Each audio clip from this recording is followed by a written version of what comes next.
Welcome. We have to give you a Hello. crash course. Yes, Boo. welcome. You love my Yeah, puns. of course. Yeah, welcome back. I think I missed. I think you joined last session, but I was under Yes, the brother. weather. I missed you too. You Brother. have a lot of explaining to do.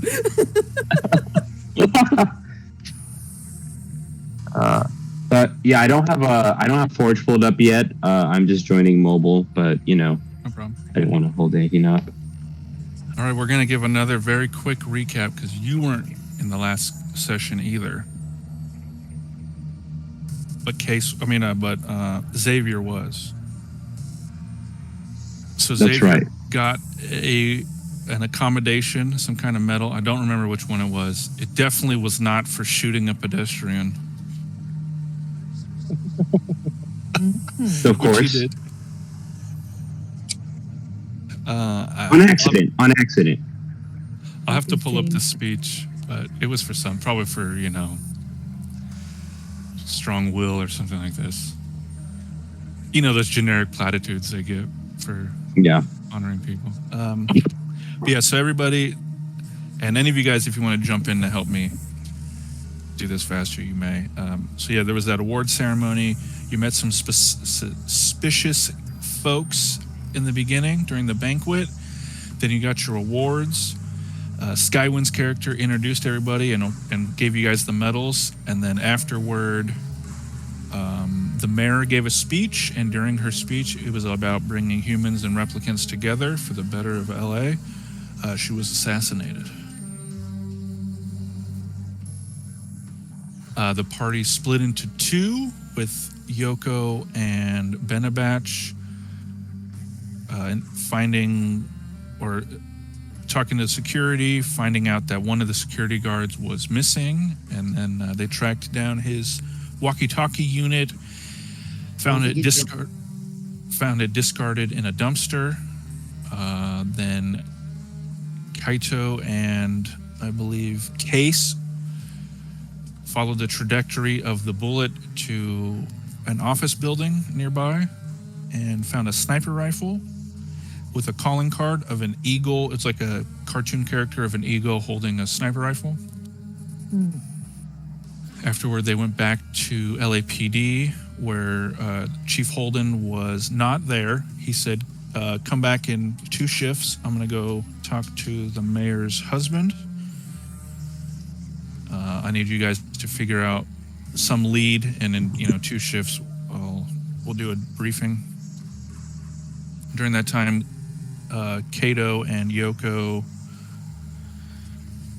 analyzed the surveillance footage. They found out that one of the waiters at the banquet left with your best friend Styles in an LAPD spinner.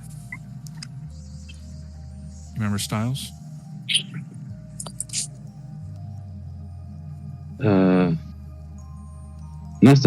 off the top of my head. The Harkonnen. He was the bald guy in the very first case file who you guys kept as an informant. He's a Nexus 8. Oh yeah. I do remember now. Yes. He helps people get on the moon buses. Yeah, I do remember. Yoko ID'd him getting into the spinner with the waiter. And while that was happening, Benabach found the address of that missing guard. He and Case went to his apartment where he was dead. He had hanged himself. But suspiciously, the milk had been expired for a few weeks. The smell was really, really bad. So it's a little strange that his work hadn't known that he, had died several weeks ago.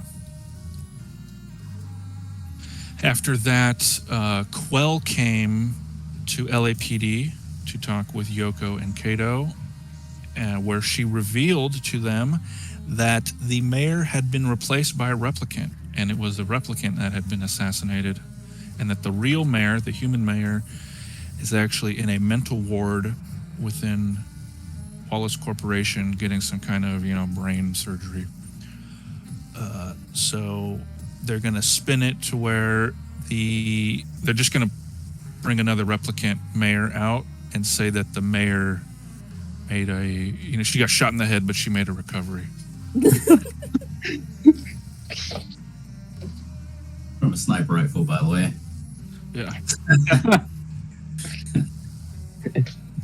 There may be, I'm sure I'm forgetting a bunch of stuff, but that's the bullet points of it. Okay. I think I do remember I don't know. I think I do remember you guys talking about the mayor situation. So yeah.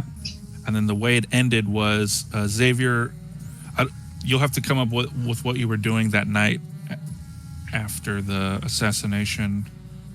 But right as you were coming to the office, LAPD gets bombed. So it'll be like one of those scenes where you're parking your car, maybe you're bullshitting with one of the valets or spitting game at some girl, and then all of a sudden it's just like boom. Because what happened was they were. We'll start with you, but okay. At the very beginning, your companions were schmoozing with some hoity-toity types, and one of the guys, he was spitting game at Case. Some Jabba the Hutt looking guy spitting game at Case. And he's like, yeah, can I get you guys some gifts? Oh, Yoko, what do you want? Oh, you want cat toys? Benabats, what do you want? You want I don't even remember what it was, a sub sandwich or something. Big Dad would say. But yeah, during that, they're all, totally forgot about this, but another Case model came to Case and was asking, hey, can you help me out? There's we're being abused. I'm a dancer at the early Qs. We're being abused. I'm thinking because you're a Case, I'm a Case, you'll investigate this. And while that's happening, they're getting these deliveries. And the whole time Benabat's like, that's a bomb. And then Yoko opens it. It's not a bomb. Bomb spot. That's a bomb. Next person opens it. It's like ties or something like that, suit ties. And then the last one, they're like, all right, this one must not be a bomb. It was a bomb. Boom.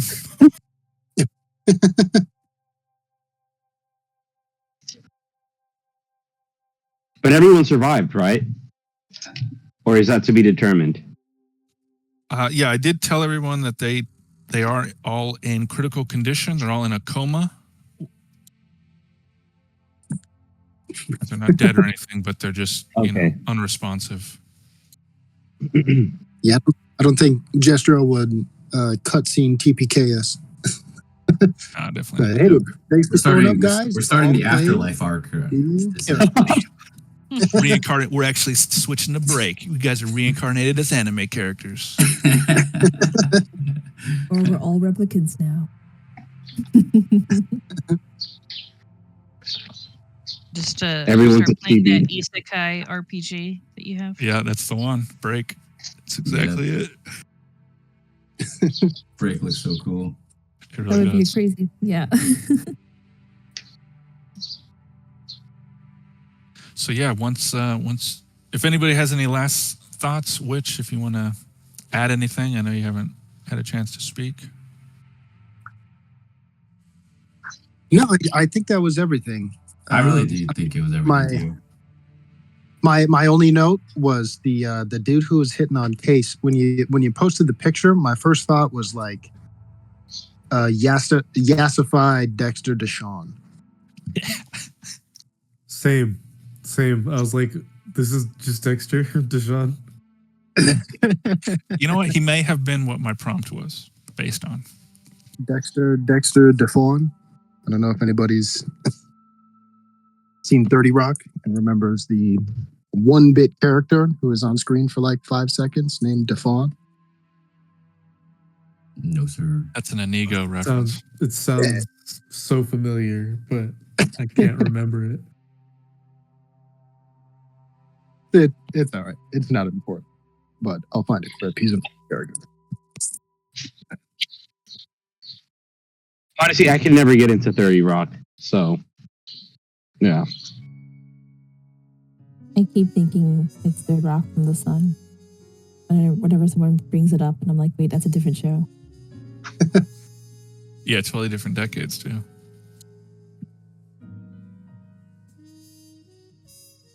"30 Rock" was good, but the best parts were Kenneth and Tracy Morgan. Yeah, Tracy Morgan is great. Mm. So, I believe that.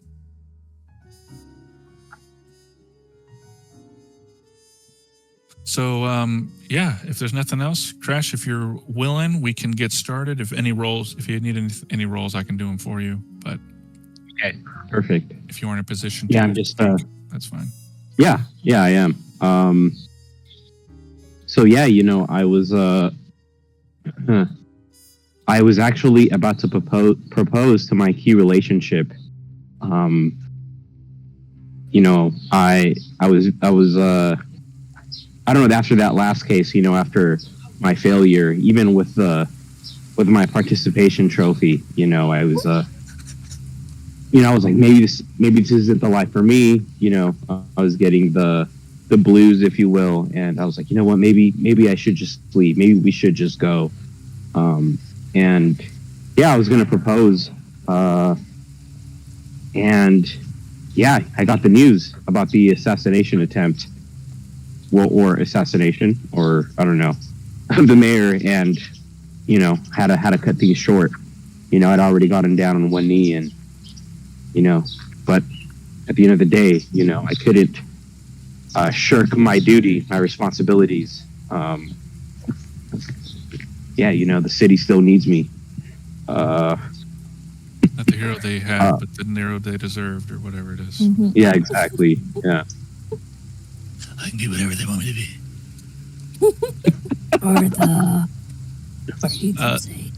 So I did review it.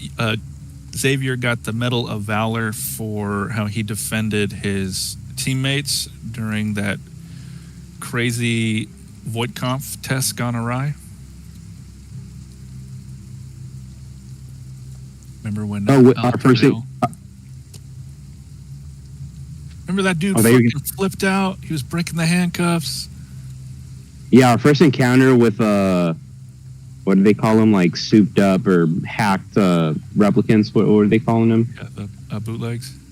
Yeah, a bootleg replicant. Yeah, that's the one. So anyway, yeah, you get in your spinner, you fly to LAPD, and just as you're parking, like I said, you're maybe bullshitting with one of the guys. Maybe you get a smoke. Maybe you get a little hot dog from a vending machine, a stand or whatever. Maybe A danger dog. Whatever. Yeah. However you want to play it. Yeah, let's say I get a danger dog. Okay. I'm grabbing a danger dog. Yeah, we got an echo off of. Yeah, am I on speaker somewhere? It fixed itself. Yeah, it got fixed. Cool. Yes, you're getting a danger dog. Maybe you're. What do you pair with that? Coffee, black. Yeah, you know it. And I don't know. Maybe there's some. I don't know, Indian guy running the vending, and you have a rapport with him. Maybe. A hot dog and a coffee? That's crazy. What's more, Right cop here. while he's got a freaking cigarette in his mouth too the whole time. Nice. You want to make if you want to take things even further, we could even do it like Demolition Man style and have it be like a rat hot dog or something. Like it's really in like grabbing something from the dregs, Yeah, or maybe it's Scop from Cyberpunk. It's like that like meat paste they use at McDonald's or whatever the hell it is. Yeah. Anyway, so you're eating that, you're talking with the guy, maybe about soccer or something, and then boom, LAPD gets demolished. And you notice that because it's a multi-floor building, that the building where all the windows blew out is the building where your cubicles are. Yeah, I start I scream, "Oh shit, no!" and I start running up to the building. Even though I'm running towards the danger while everyone else is trying to evacuate, because they're worried that there might be another bomb. Dave, Foo Fighters are inside singing that song Hero. It's the music video. Anyway, yeah, so you get in there, you and maybe some other like-minded officers, you guys all work together. The building's not stable or anything, but you guys managed to find survivors. Thankfully, all of your teammates were found. A couple of other civilians and stuff have been found, and you guys usher them to the lab or the infirmary, where all of your teammates are in a comatose-like state. And Xavier, while you're in the infirmary, you come across another officer who you've seen many times before, but you never talked to her. Kimiko Nakahara.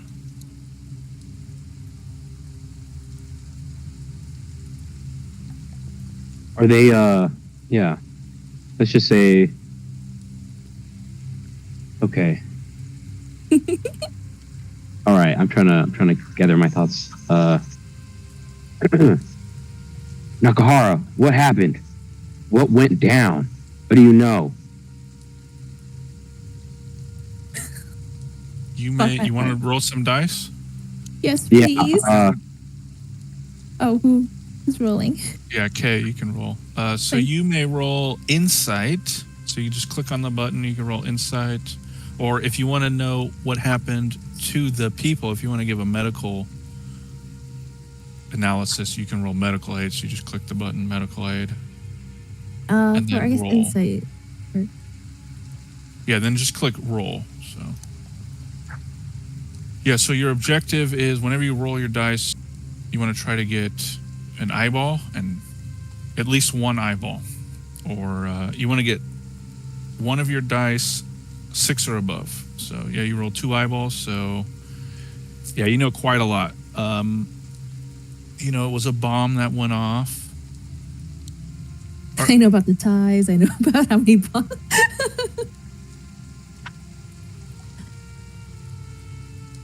But so, what would I tell him all of that? I guess, and like, where was I in proximity to the event that happened? Was I in near the building, or like outside, like Inigo was coming in, or?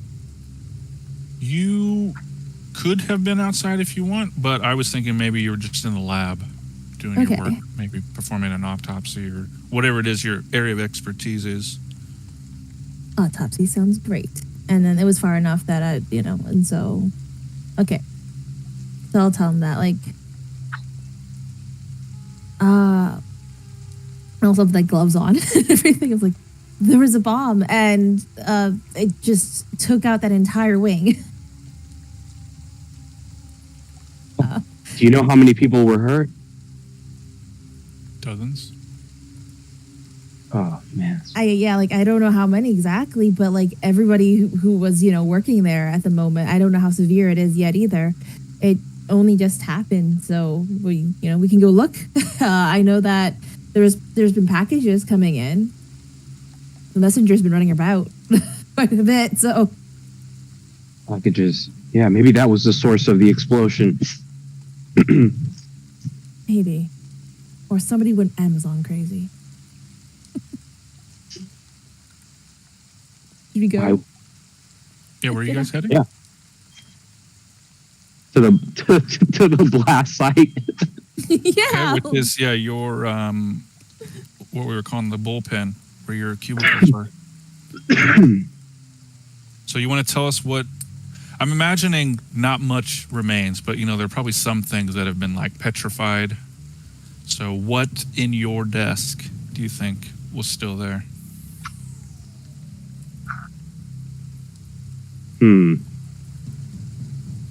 Maybe let's say a photo was there. see. I mean, I don't know. I had my sidearm on me, so that probably wasn't at my desk. Or maybe it was. For me, it'll be like documentation, so that'll burned away. But I would have probably left my special item token, my leather jacket, trench coat on the back of my chair while I went to do the autopsy. Okay. So I'd probably go retrieve that, and that would be kind of blast-ish proof. Probably sooty. Yeah, yeah. Just adds to the character of it. Yeah. So yeah, let's go check it out and see, see if anybody needs medical aid, because that would be my whole thing. I would be like, first aid or more autopsy bodies, yay. Coco has also hooked the blood. Coco has hooked the Blade Runners up to the cerebral imaging machines. If we find the right frequency, we can see their dreams. Oh. Yeah, maybe that'll give us an idea of what happened just before the blast. All right, and with that, we're going to switch to, it's going to be the first shift. So everyone who is in a coma right now, we're going to roll some stuff on the downtime tables, and we're going to mix those in with your key memories. So you guys are going to be, it's going to be like an old Russian Soviet movie, like Solaris or something like that. Oh my god. We're in shift 4, right? I believe so. I put on the Miro. Okay. Yeah, shift 3, everyone unconscious.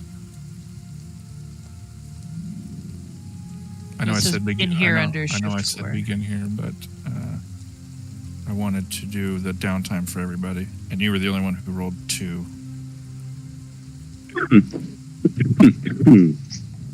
Excuse me. Let's find this downtime table.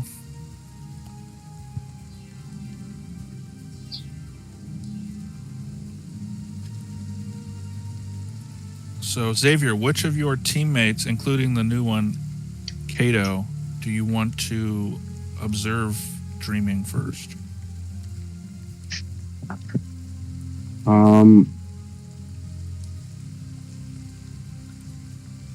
Case is there, right?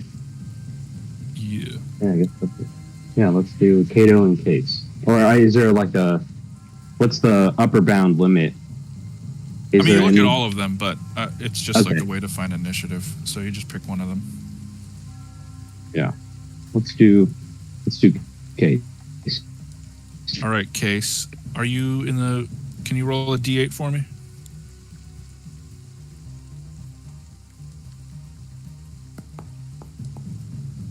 Okay, so... So, as far as you know, you are at your apartment listening to soothing music, whatever Case deems soothing music. You're watching an old film. I'll leave it up to you. And you are enjoying some time with a digi. Or maybe it's a digi version of someone you know. And let's sprinkle in some of your key memory into that with some flashes of this bomb going off. So let's see what we can pull off. So yeah, in this, you're actually a young teenager, but you're in your, wherever you live now, your sparsely furnished LAPD apartment in Sector 5, but you're a teen version of yourself. And if you look outside, you don't see K-Town or wherever Section 5 is. You see the off-world colonies. And the Digi is a Digi version of your trusted friend. The one who you suffered a breach of trust or betrayal from. Despite the soothing music and the old film, I don't know. What do you think it would be?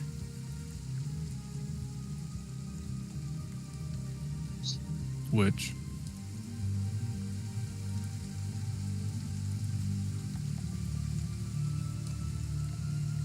Is my mic working? Yeah, it's working now. All right, cool. Rear Window. Because my dad great was movie. watching it the other day. That's such a good movie, man. I was like, damn, I forgot how excellent this movie is. I wouldn't describe that as a soothing movie, but it's damn good. It's nostalgic, I guess. You know, Yeah, it's one of the alright. classics. Yeah. Okay, so yeah, you're watching Rear Window while listening to, I don't know, some old record, some old blues, jazz, something like that. Yeah, there's that digi copy of your trusted friend, the one who betrayed you, in your key memory.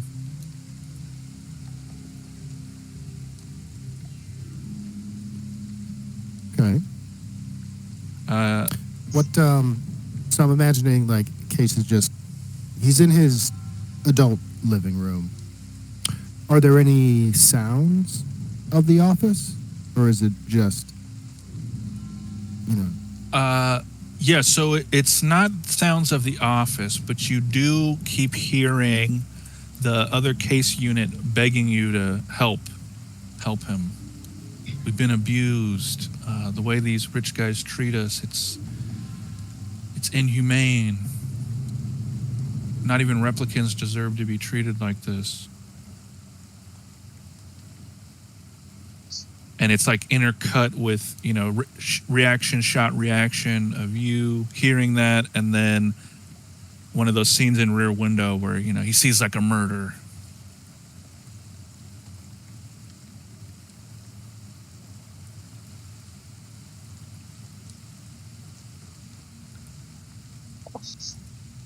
Definitely feel the stress building.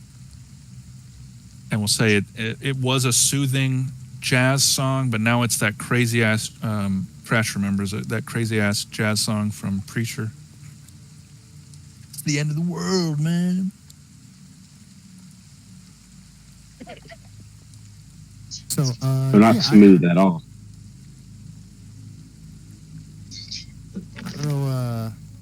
I don't know what Case would do in that situation. Maybe like try to turn the music off, or Okay. go outside to get air or something like that. All right. When you go outside to get air, it looks like K-Town in Los Angeles, but instead of the skyline that should be there, it's the skyline of the off-world colonies. And you keep hearing it's like the pedestrians walking by you. They just all keep saying the same thing that case unit kept saying.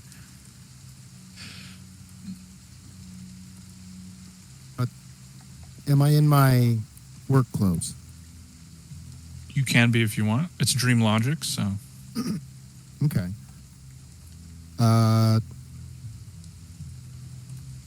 think Case might think, if he can think this clearly, you know, it being a dream, that he might be losing his mind. So he's going to look for his spinner keys in his pockets. Would you mind rolling me an insight? Let's see how of sound mind Case is.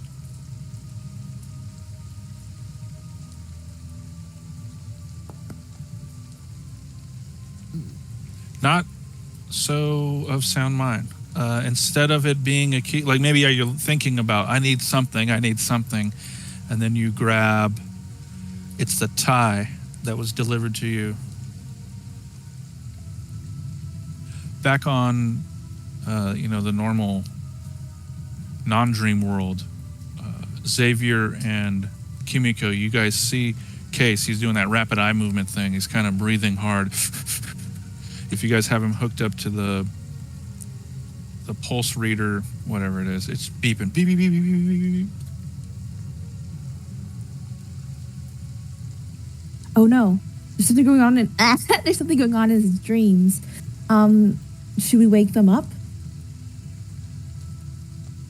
Is that wise? Well, I don't know. Will they be scarred mentally in some way? Can I roll medical aid to see if that's a good idea? Usually it's You not may. in the stories. But You may roll that. Additionally, Xavier, you remember You are unsure. You've never experienced anything like this before, Kimiko. But I work you as the wonder. tech. Roll me. Either one of you may roll a tech to try and find that right frequency to visualize Case's dreams.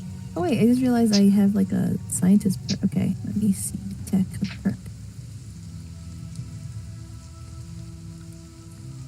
Are you able to roll, Crash, or should I roll for you? Yeah, can you roll for me? I'm booting up my PC right now.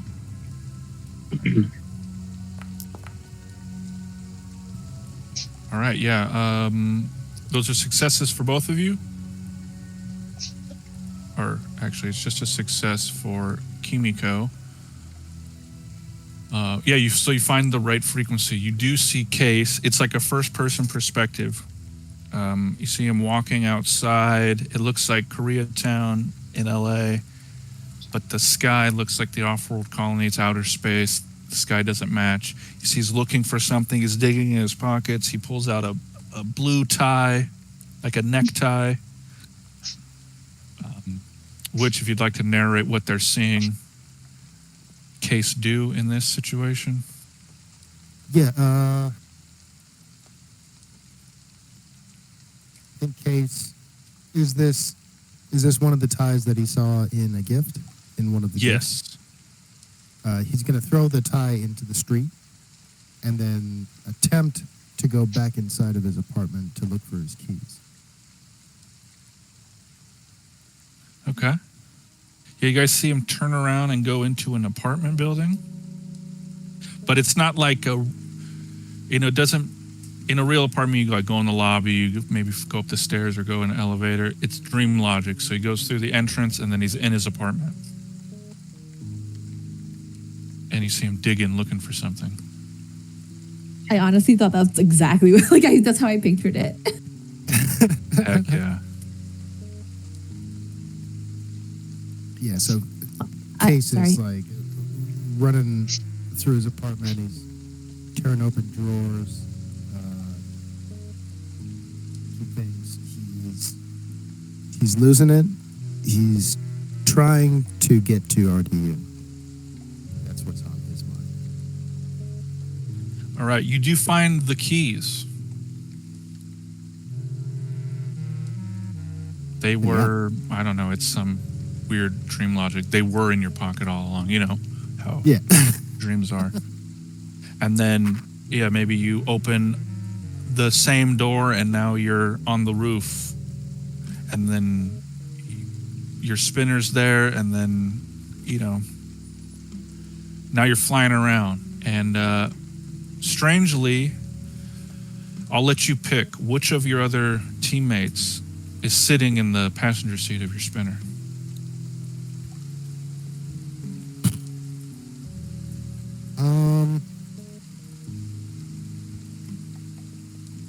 I think it's got to be the old time. All right. Grisha, roll me a D8, please.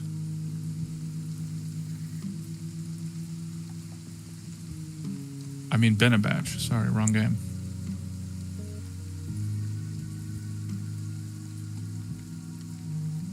All right, so Benabach, you're having a dream that you are driving around, you're really hungry, you're looking for something to eat, and you ended up in some red light district. And you're driving around, you're trying to ask for directions, but a woman approaches the car. Yeah, you looking for a good time?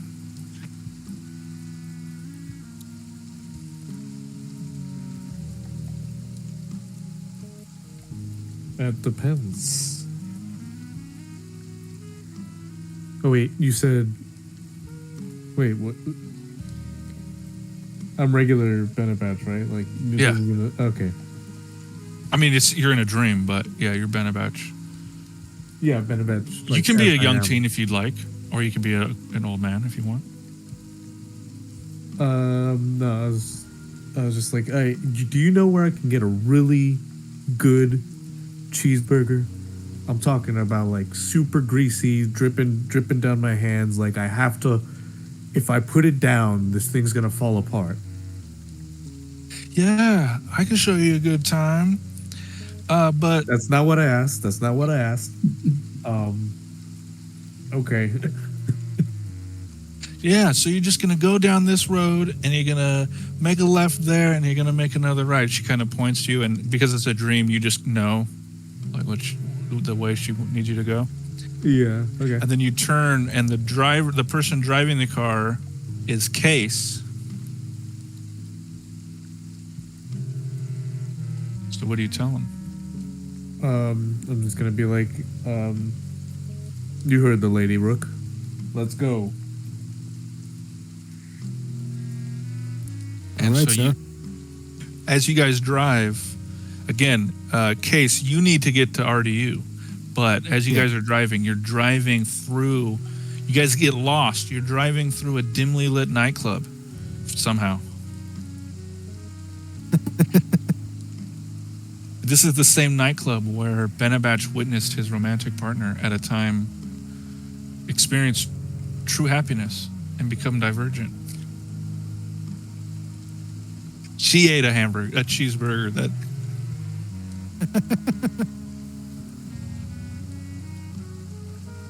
it was so good she went divergent. It was from the place called Holy Cows. Whoa, that's a great name.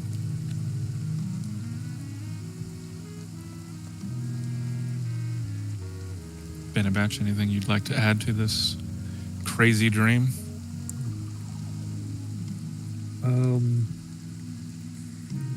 Yeah, I guess I would have been like, yeah, I guess since I'm in the car with Case, I'd have been like, whoa, that's weird. That's my ex-girlfriend. She was a Nexus 1. What happened to him?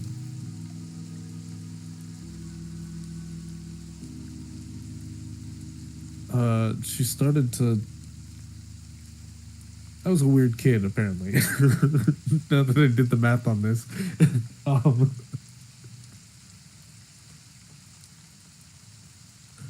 Yeah, she was.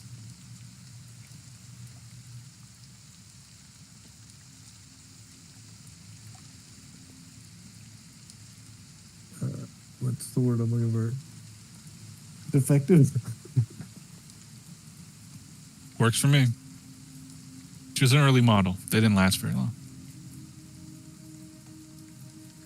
Yeah, I was like trying to do the math to figure out what year I would have been a teen, and then I was like, oh, that would have been 2002, and then I looked up what happened in the Blade Runner universe, and it said Nexus 1s came out, which would have made her Oh, Nexus nice. 1. But then I think those would have been like very bare bones compared to the replicants now. So I'm not sure if they would have Definitely. even gone. I'm not sure if my key memory holds up with that information. I love you, Benabach. Here's your toast. This is my girlfriend, guys. Philip J. Fry. I love you too, Lucy Lubot. Your girlfriend is your Roomba? But Benabach, actually both Benabach, Case, and the two people watching on the cerebral scanning machine, you guys see that this dimly lit nightclub is actually a Pearls Before barbecue house. And you guys keep hearing the Case unit that was trying to appeal to Case's sensibilities say, we don't deserve this. You know, this is inhumane. As Benabach's ex-girlfriend chomps away on that cheeseburger.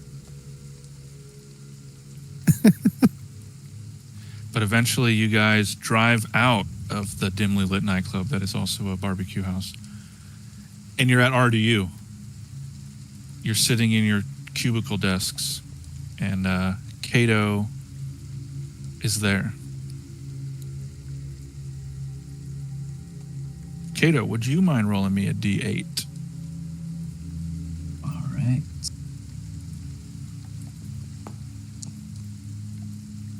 Okay.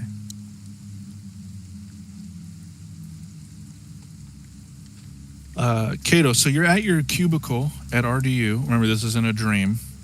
And you're getting a call on your vid phone. For some reason, the vid phone from your house is at your cubicle desk. You should be using your KIA, but it's a dream, so it doesn't make any damn sense. And you're getting a phone call from the young man, the waiter who you stopped earlier in the case file because you thought he was going to attack the mayor, but he was just taking a photo of her. I'll answer. Hello? Hello, Detective Kato?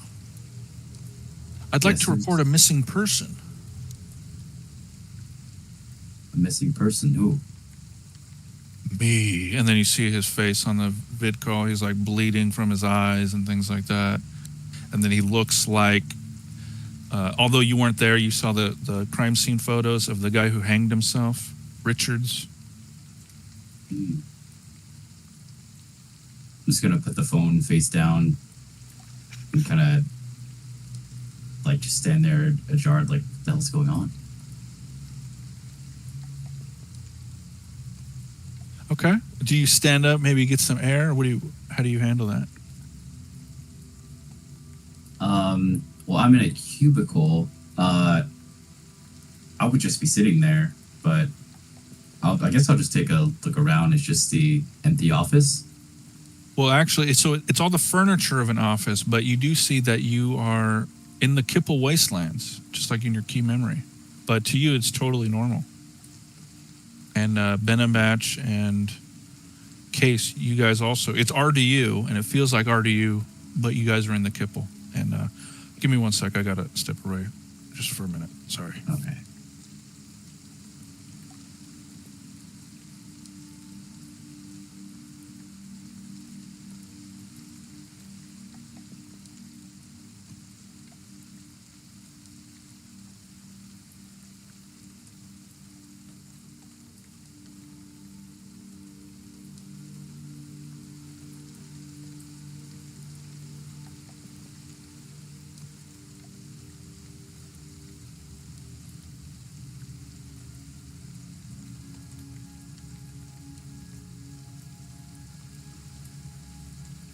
So,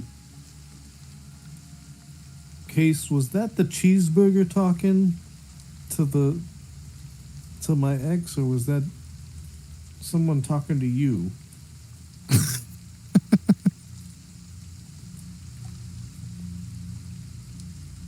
I mean, me as a player, I can't remember. Because we're driving through a barbecue house, the cheeseburger starts saying, "We don't deserve this."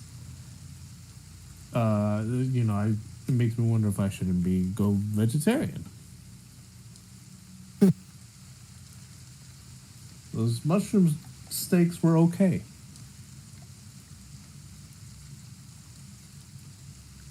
You wonder what kind of mushrooms were in those steaks. Oh wait, never mind. Mind you, I'm relating all of the stuff that I see to I think Witch's character that's up with me. Yeah. I hear those lion's mane mushroom steaks are actually pretty fire. Never had one myself though.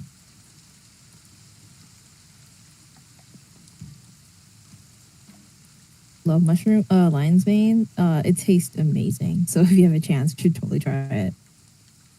Yeah, I have to go to like a specific like mushroom farmer to find that. I don't. We only have like basic mushrooms in my grocery stores local to me. Oh, you should order Grow Kit. You can order them like online or a farmer's market or something, and it's really easy.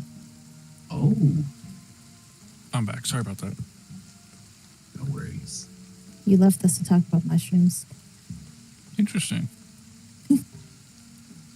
And Blue Octopus 11 isn't even here. It's his biggest fear. Mushrooms. Kato, Kato, Benabach, and Case. You guys are all at RDU in your cubicles. And it feels like RDU, But instead of it being a building, you guys are in the Kipple Wastelands, which is a big, garbage dump. Hang it I'm just around. gonna take a walk and look around, I guess. Okay. You looking for anything in particular? No. Just kind of confused and how am I here and why did that call happen? You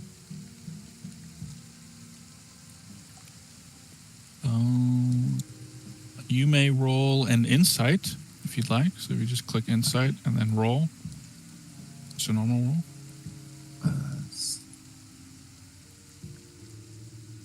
Insights.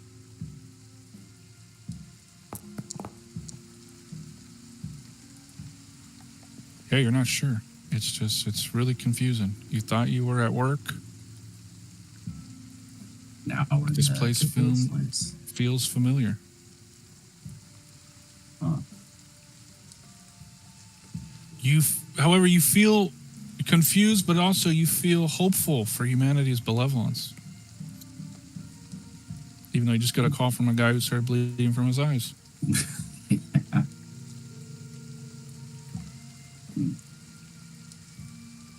Off in the And distance, I'm with Case and yeah, it looks like your office building was just put into the middle of this junkyard, this garbage dump.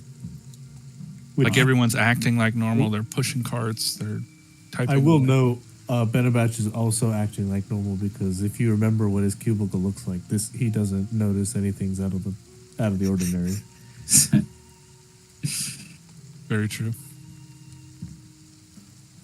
Guys, this is my home where I grew up. What are we doing here? How did we get here?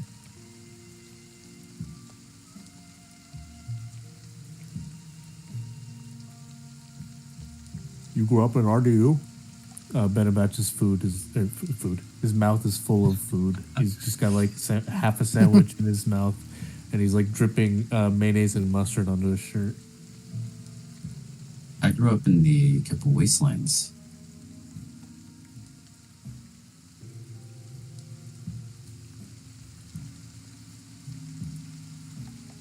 But our office is right here in the Kipple Wastelands.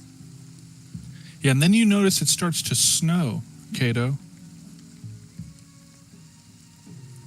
Little at first, and then more and more and more. And then off in the distance, you see a car driving. It's far away, but it's getting closer and closer. And Yoko, would you mind rolling me a D8?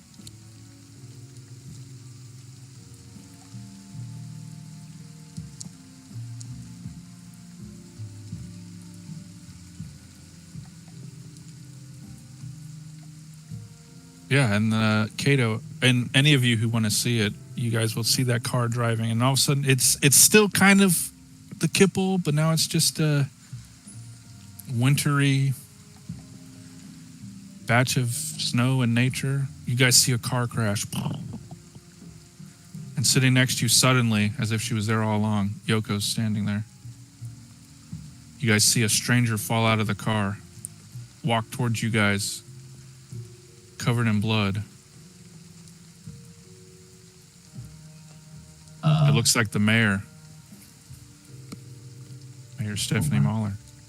She walks. She's reaching out to you guys. She's mouthing something. But then she collapses. I try to rush to her aid. As you go, What happened? as you try to walk, she just stays the same distance away because it's a dream, and that's how they act. Okay, I got roofied. Someone roofied my drink. Yoko, you feel terrified having seen this car accident in the snow in the dead of winter. And where is she standing?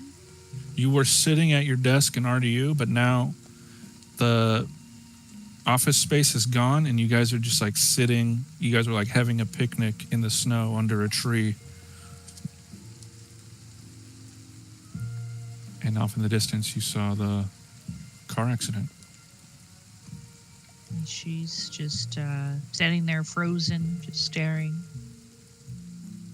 And then your key relationship, he's there too. He puts a hand on your back and he wipes a tear from your eye.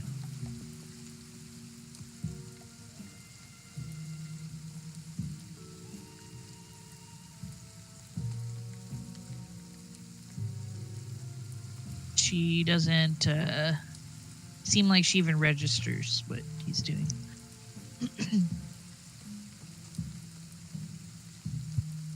He tries to cheer you up. Back in the waking world, what are Xavier and Kimiko doing when you guys see this collective dream start devolving into just nonsense? We should go get some burgers and have them waiting for them because they're definitely going to want some after this. Some boigas. But seriously, so I've been telling him, like, you know, everything that's been going on, and it's like, do you think the mayor's in danger?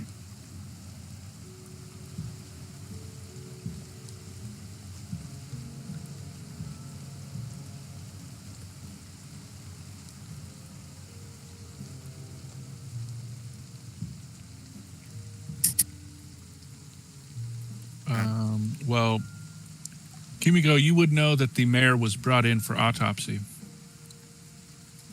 Oh, and I wouldn't know that she's a replicant. Okay. No, but you would know that Coco's not letting anyone see the file, the autopsy file. Mm. This is very suspicious. The mayor didn't die in, like, a car accident, and I just did her autopsy, but Coco told me not to let anyone see it. Do you have any idea of how this might be related? Should we wake the others and let them know? Or should we let this dream continue to play out because it's getting really disturbing? You can give a tech roll to try and wake him up.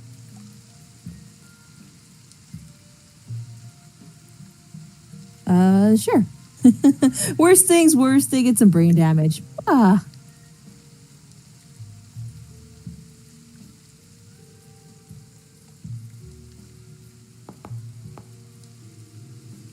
All right. You may choose one of them to awaken first, but one of them wakes up. I'll probably choose Guy's character because he seems to be Kato, because he seems to be having the most existential crisis. I don't want to wake up Burger Man. He's having a good time. Enjoying burgers. Yep. Let him dream.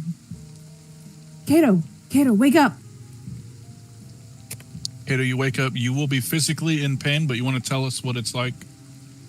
I don't know if you've ever had a nightmare or some crazy dream. What is it like when you wake up in real life? So wake up with crazy headache and cold sweat, just feeling exhausted, just confused, and just wondering, like I said before, if something was put in my food or my drink. But Yeah, kind it's of your just whole body that hurts, though. whole body that hurts. Yes. Okay. So, yeah, just kind of silent about it and look over at Kimiko and the other character. I don't remember the other character's name. Xavier. There's two people there, right?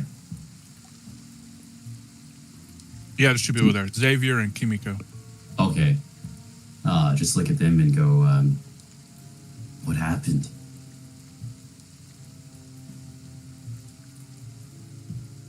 I feel exhausted. I'm in pain. What happened? You were in an explosion and in a coma. You just got up, and bro, we could tell you were having some pretty crazy dreams there. Kato, take it easy.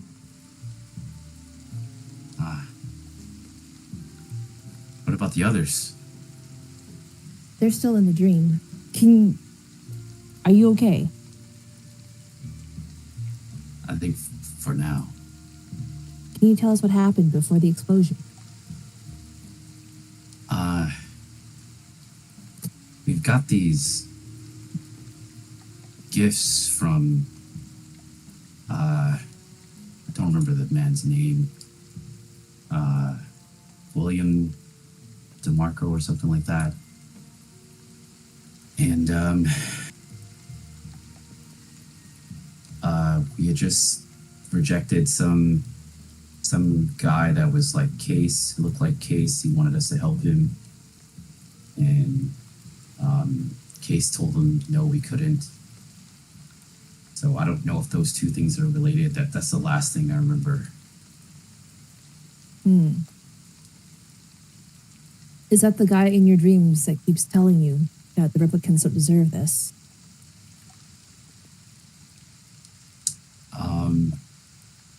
That didn't happen for me. I don't remember that. Oh, Out of character, out of that was character. another person's dream. Yeah. Yeah, but I thought that you guys were all together when like there was. That was before. Oh, okay. Sorry, then that's my bad. Never mind. Rewind. Yeah, no worries. I just corrected it in character. Back in the dream, Benabach, Yoko, and Case, you're now all at the Hollywood sign. That fateful day when Leia tried to steal, what's her name's daughter? Lilith Tyrell, whoever it was. I forget. The memory lady. It's still snowing, but you guys are sitting there. This is just like when Benabach disarmed her and took her into custody, but Case and Yoko are there this time.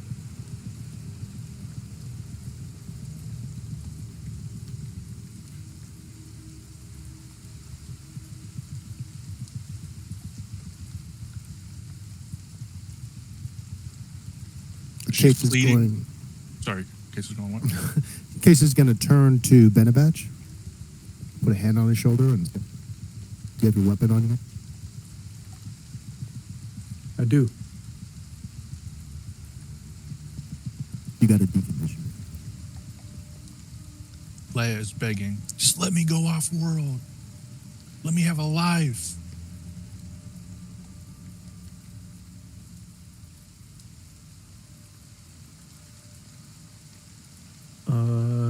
No.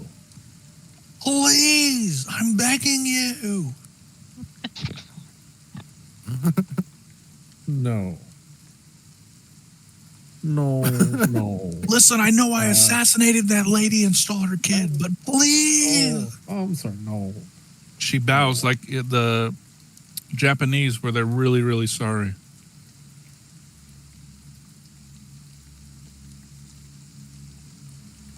No.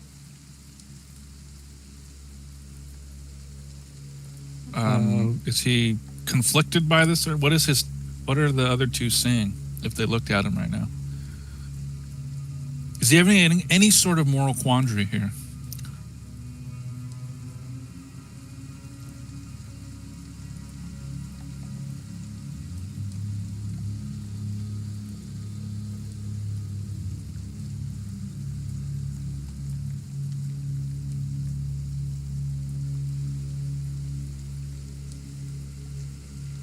Yeah, exactly like that. That's what she's doing, Leia. She like T-posing before she does that. Yeah.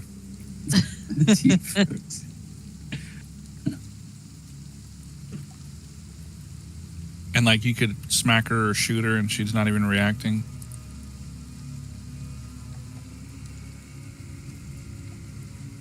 Yoko and Case. Yeah, sorry.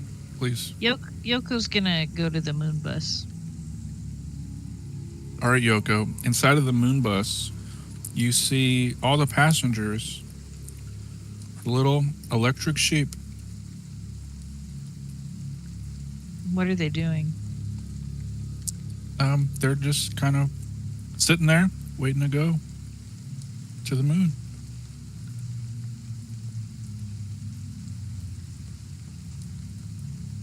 She's gonna turn and look at Case and Benabatch in bewilderment.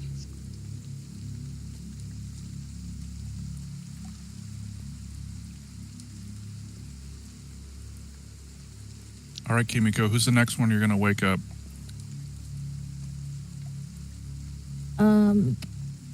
So from my notes, okay, I've got Kato is Sky, Yoko is Keesley, Xavier is Trash. Who are the other characters' names? Who's Grisha and which?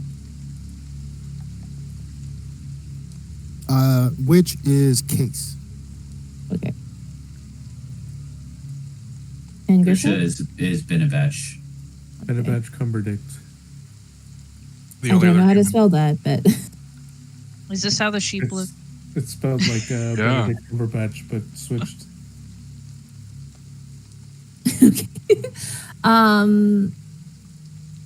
I think I will wake up Case because I kind of want to see where the sheep thing is going. Are they dreaming? Who knows? All right. Case, what's it like when you wake up? You're walking out, Yoko said, hey, come over here, or whatever she said, and then you're woken up. What's that like? I think Case was in the process of reaching for Benabatch's gun. So maybe, like, as he wakes up, his arm moves out in that motion. But blinks a little bit. He's like, what the hell? Where am I? Who are you? Also remember, you're in a lot of physical pain. Yeah.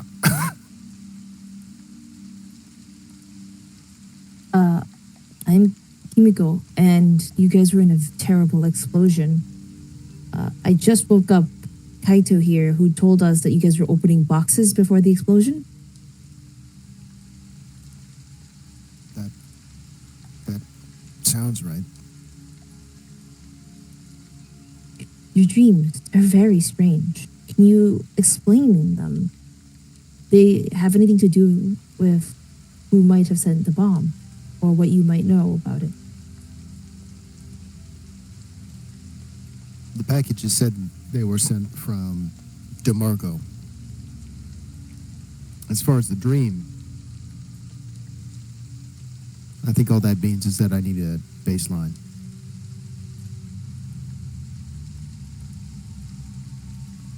Kimiko reassures you that a baseline won't be necessary because this is just a symptom of severe cerebral hemorrhaging or whatever from what happens to replicants. Oh, I know that. So I know who is a replicant and who isn't then. Yeah. Okay. Remember, these are the famous Blade Runners at the office. Oh, okay. No, you don't need a baseline. You're fine. This is normal. This is what happens when severe head trauma. It's any kind of neurological system. It didn't feel normal to me.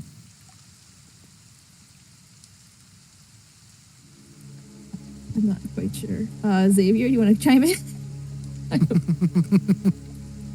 Yeah, No. I switching my audio input. But yeah, we just woke up Case, right? Yes. Yeah, I think you're just disoriented is all. Must have been the impact from the explosion. Must have rattled you a little bit. Must have rattled your brain. Just some minor trauma, I'm sure. Especially given that you've actually woken up. But who's this DeMarco? Was this someone we were investigating? Do you have any idea? Art dealer. Art dealer. Yeah, I guess he's friendly with the LAPD. He was he was there at the ceremony when we were giving out awards. Why would he send you guys a bomb? That I don't know. We'll have Oh, to follow and up. Sorry, go ahead. Case, who was that? What was the voice that was telling you that the replicators didn't deserve this? Some other. Sorry, you cut out. Some other king. There's another case model. Hmm. Yeah, because like all the replicants, they like, yeah, they And have how like do you- badges. And how do you feel about that? Do you feel like you need a baseline after hearing that? Well, you want to help with something that's not our department. We're RDU.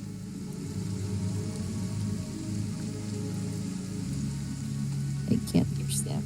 You're saying I'm so sorry. Oh, is my connection all crackly or no? Yeah, This Yeah, is it was a- so much Yeah. better right now.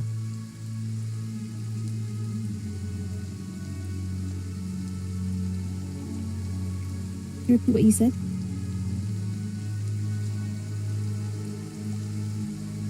well, I can add that Kimiko, you would know that replicants, they have like models. So like you've seen other cases, but they'll have like blonde eyes, or they'll have like blonde hair or brown hair or blue eyes or brown eyes.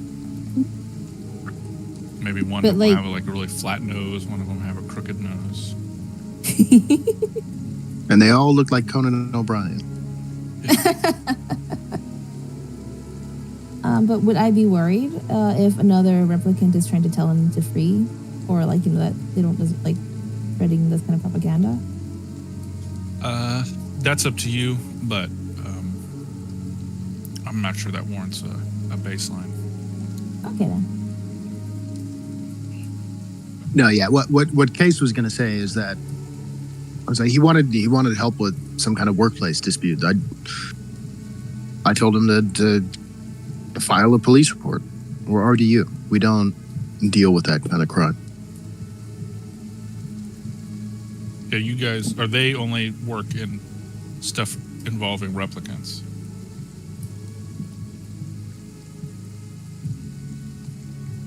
Just then, Benabatch, you are forcefully awoken from the dream as well.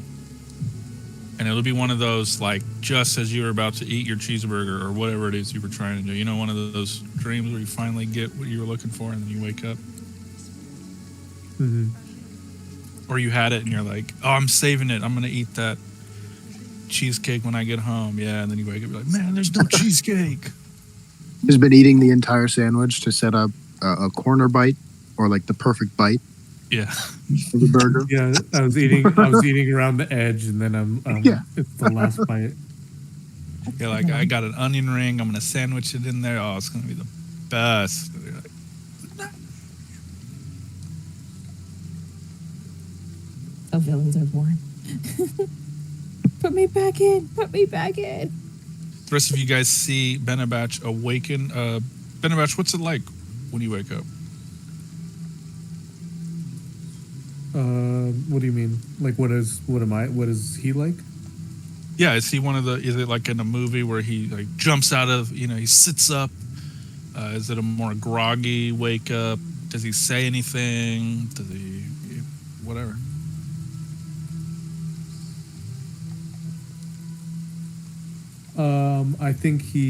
He'd sit up and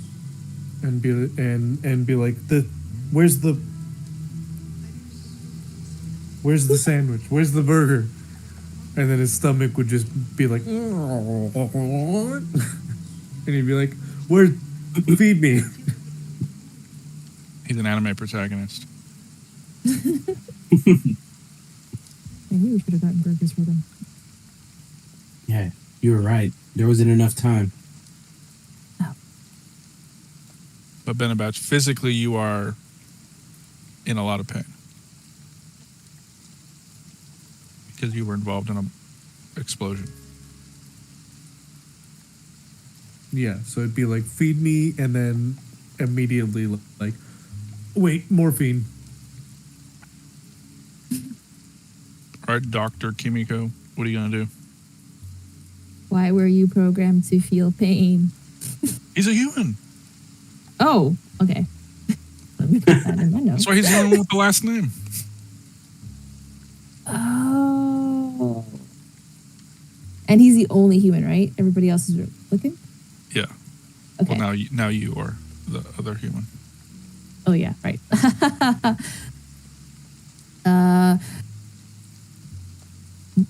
How bad? Okay. How bad is your pain? I don't want to just give you morphine. On a scale of 1 to 10, it's a 10. I feel like that's not true, but because you would be screaming constantly. Nice try, addict. That's what every doctor says if you want morphine. Prove me wrong. Anyways, but here's some painkillers, and so I reach into my pockets and just give him some like T3s. Okay. If they're legit painkillers, then Benabatch, they help. Yeah, they're just Tylenols. And we will jump forward a couple hours. Yoko is still locked in her dream state in the coma, but the rest of you, we're going to move into shift 4. So if you guys want to deliberate and discover or go out searching for clues, talk about what happened last session, what happened in your dream, go investigate. Now's the time to plan all that.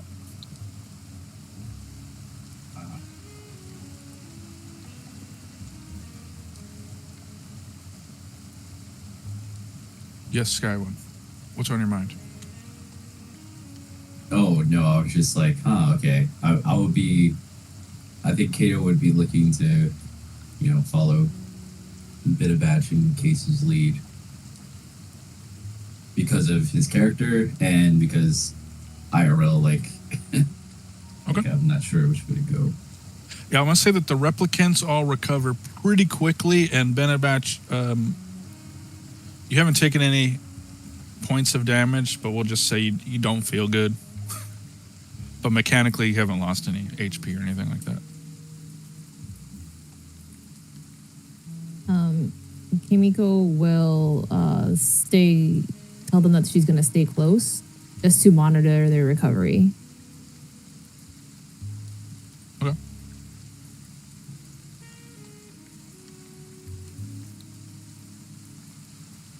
So what do we have next on the docket case?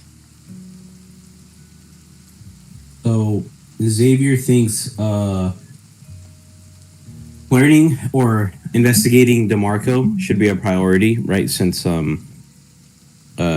was the sender, well, at least that his name was on the packages that contained the explosive. Now so that means we could either sort of ask someone higher up, or maybe just access some kind of files or some kind of records to see what we have on DeMarco, and obviously eventually we want to actually find DeMarco in person and question them. Xavier has a feeling that DeMarco, given that the I don't know, this seems pretty out of character. Like, it seems if there's a relationship with the LAPD, this art dealer has, that I don't know. Xavier's a little worried that DeMarco's dead, I guess is what I'm gonna say. Or that's my fear. Why would he be dead if he's the one that sent you guys the bomb? Do you think? I get the feeling someone may have taken over their identity or something, or maybe, I don't know, they might just be heavily compromised. They might be being blackmailed or something. I don't know. I guess it could be out of their own. Or trying to frame DeMarco. Yeah. I'm not discounting any possibilities. I guess. yeah, I think that would be a good course of action as far as trying to get to the bottom of this. But yeah, that's what Xavier's thinking. All right, how are you I going to don't go know. about doing that? Or actually, you know what? Um, Why don't you guys all in character talk about everything Yeah. that happens? Because for Crash's benefit and Kay's benefit, because they weren't at the last session. Oh yeah, I was trying to kick that off. I wasn't really sure how. I was asking in case, like, okay, what's our next course of action? You gonna go kick down DeMarco's door or something? Oh.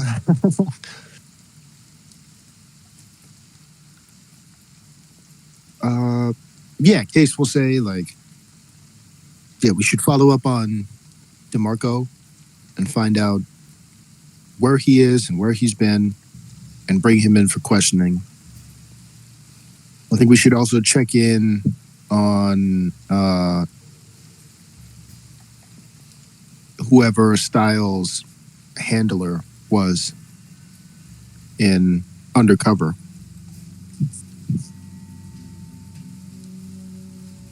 And Styles was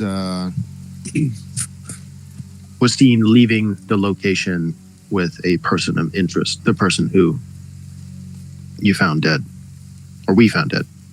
Did we find that guy dead? No, you found the security guard dead. The security guard.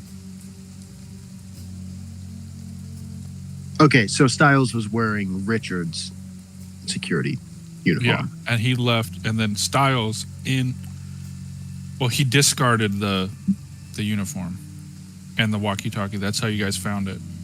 And then Okay. Styles and the waiter were seen leaving. Left together. Okay. Yeah. Yeah, we should definitely check up in like the undercover department to see who was handling Styles, because he's obviously gone off the reservation. We should have retired him the first time. So do we need two separate teams to do that? One check on Styles and another for DeMarco, or just all do the Yeah, same?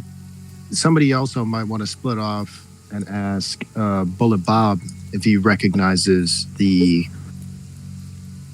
insignia, the hawk with the gun patch. We found that at the location of the shooting. I also have one more question. Was Yes. any of you able to ID the delivery person? If you think that Styles is being set up.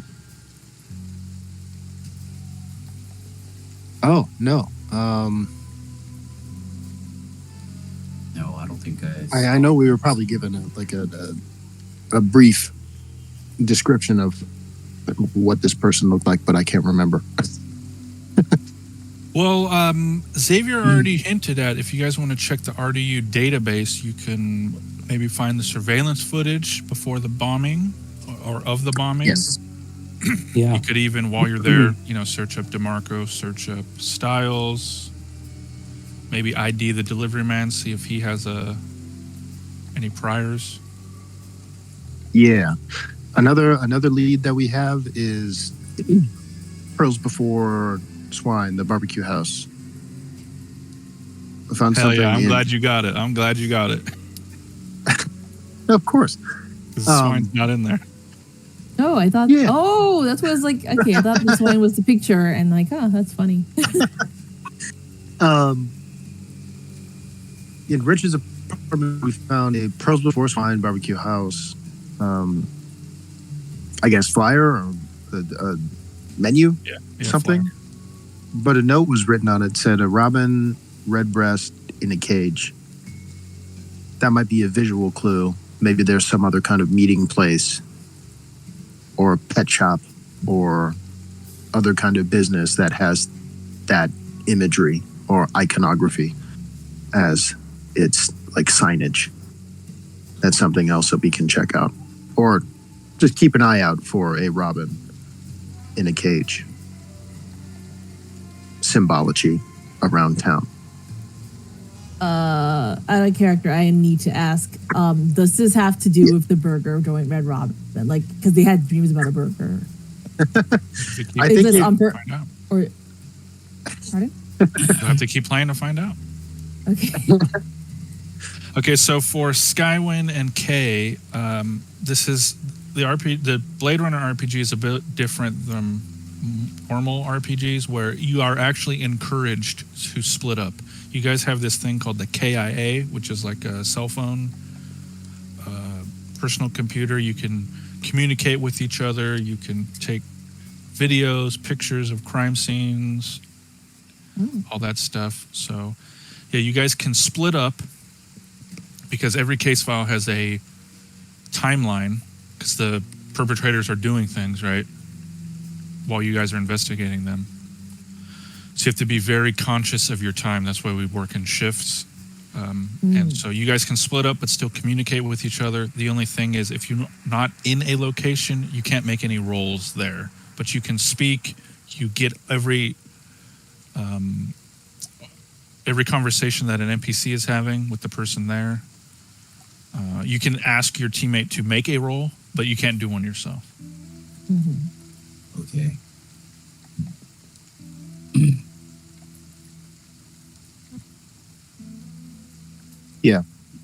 Yeah, splitting up is definitely the way to go. So who wants to go where? Well, on that note, I was actually going to add one more location. I think Benabetch would like to go locate wherever the waiter's registered, like, place of location is. Because, I mean, if Styles is on the run, then he probably wouldn't be necessarily at home. He might be, like, hiding with a known accomplice. So what did I miss? What was the last thing that you remember happening? Yoko was still asleep. Did Benabach wake up? I don't think so.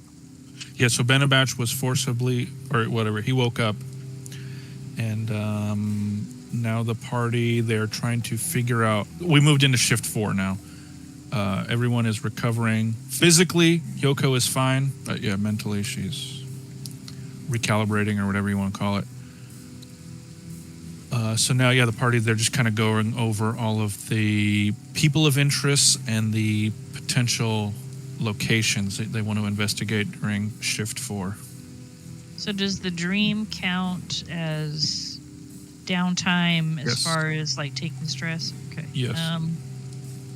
Well, Yoko wants to go to Styles's. Well, Yoko's Apartment. still, remember, in shift Oh, 4, she's- Yoko's still. Is still asleep. Okay. But don't forget, it's not just bullshit. I'm giving you guys clues in these dreams. They're just nonsensical.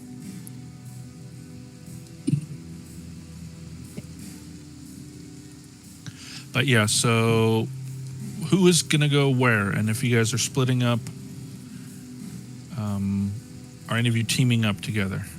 So we can start with Xavier. What are you going to do? Yeah, I think I think I'm gonna check the RDU database. Gonna review the footage from right before the explosion and look into DeMarco.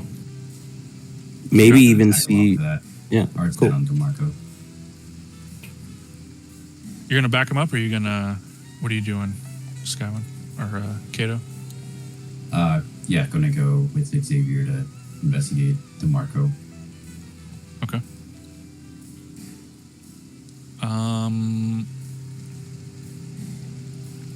Case, what are you doing this shift?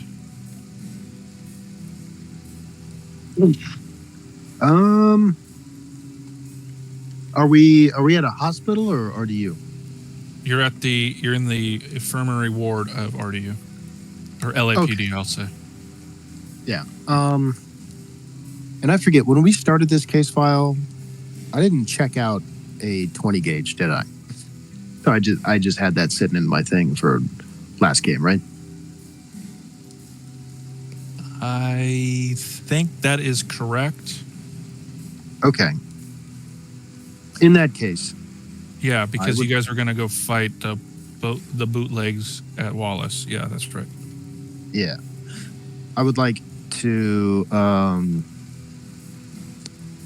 go down to the old weapons locker and see if I can wheel and deal my way into another 20 gauge. Okay, let's do that right now because that won't take the whole shift. So you may roll a connection. Yeah, you get down there. It's the lockup. You know, it's got the cage. There's like an old guy. He's busting your balls.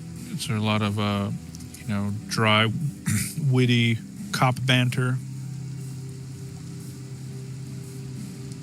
You say something about his wife. He chuckles. All cliches. So I got an eyeball and a unicorn. I believe that is still a success. Keesley, is that right? As long as they get one eyeball, they can get it out. Double check. Yeah. Yeah, so you get Eyeball. you get the 20 gauge. Sweet. I will load up the non-lethal ammunition on it and make sure it's all good to go. The guy in the And lockup. then- Like, be careful with that. You put your eye out with that thing. I'll keep that in mind. And then I am going to go to Bullet Bob's. All right. And Benabach, what are you going to do this shift?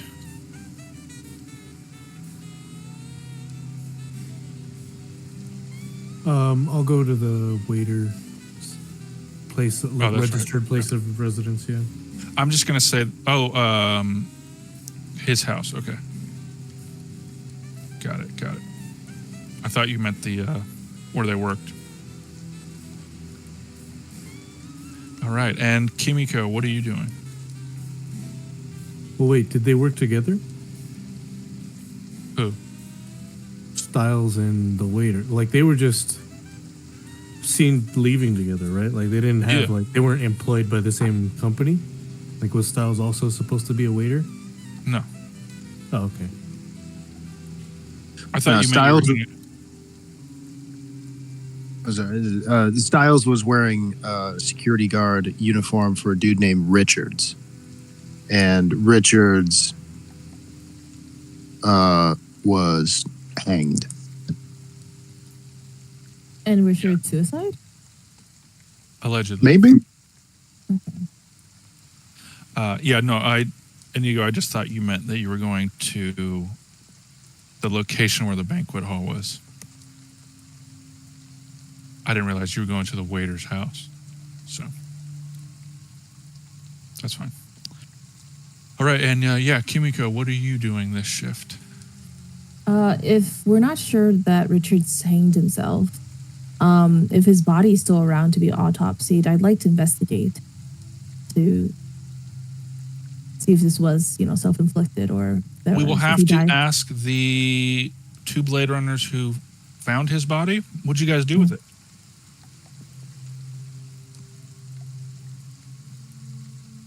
Case and Benabach. I think we would have sent it to Coco.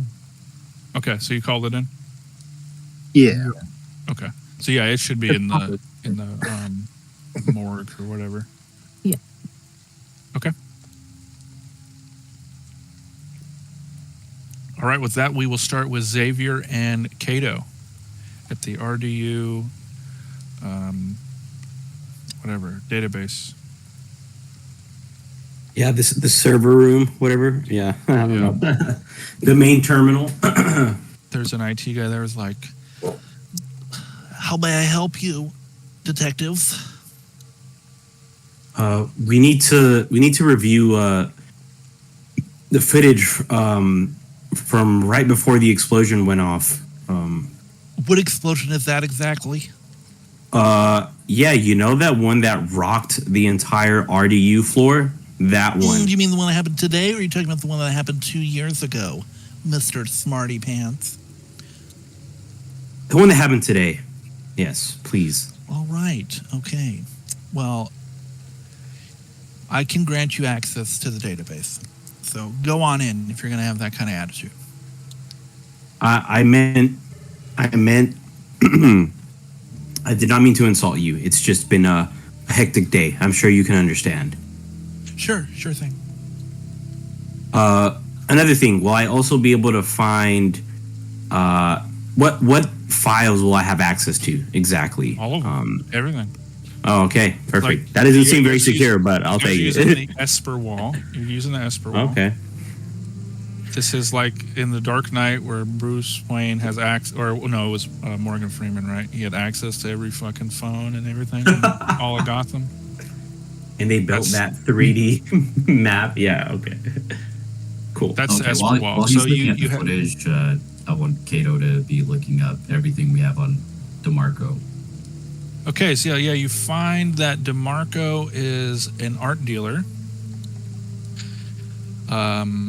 He buys and sells, very, very exclusive art, very priceless artifacts. Things that many people, given the state of the world, think are a waste of resources. They think that, why protect this Van Gogh when people are starving, when there's, we're not having food. There's ecological destruction. So he's been an advocate for the arts for many, many years.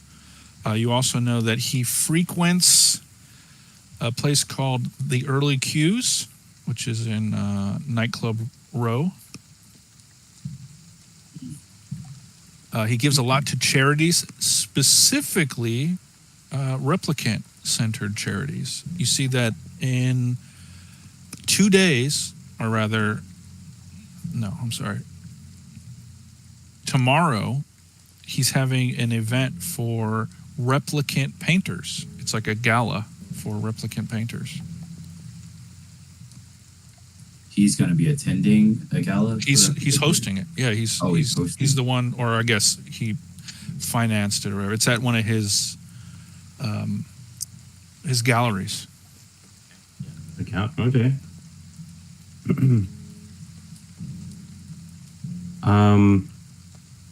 So do we also have his current address? Well, I assume he has many properties, so that might make it. Yeah, he has many properties. They're all in very luxurious parts of town. What was the name of the club that you said he frequents?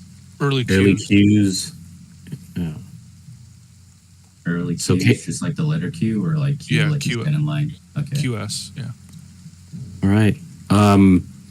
Xavier turns to Kato and says, "So, given the amount of property he owns, it seems like our two best bets are to either try to catch him at this Early Q's nightclub, or go to the gala. I think the gala is the sure shot. If he's hosting it, we know he'll be there." Yeah. All right. All right, Xavier, you pull up the footage of the explosion. How does it feel? You find the camera angle of the bullpen where your cubicles are, and you see your teammates chatting with the delivery guy. How does it feel knowing that something terrible is about to happen to your teammates? My heart rate jumps. I start feeling like sweat roll down my forehead. Replicants can sweat, right? Yeah, they can do everything a human can. Okay, yeah, definitely start sweating. Right before the explosion happens, or I see them. Do I see them going through the delivery boxes? Yeah, you see some of them. You see Benabach. It's actually a very, quaint, heartwarming scene of them, just being coworkers working. Benabach is being, paranoid and, just aloof. And then you do get an ID on the delivery man. Yeah, cool. Either way, my stomach drops when when the camera cuts off because I know so many people were hurt in the blast. Damn. Well, at least we know who delivered the packages. That's something at least. Yeah, so you see this guy, he's delivering, he looks at the camera for a moment, and you do the, enhance. And then you process that in the criminal database, and you get a result.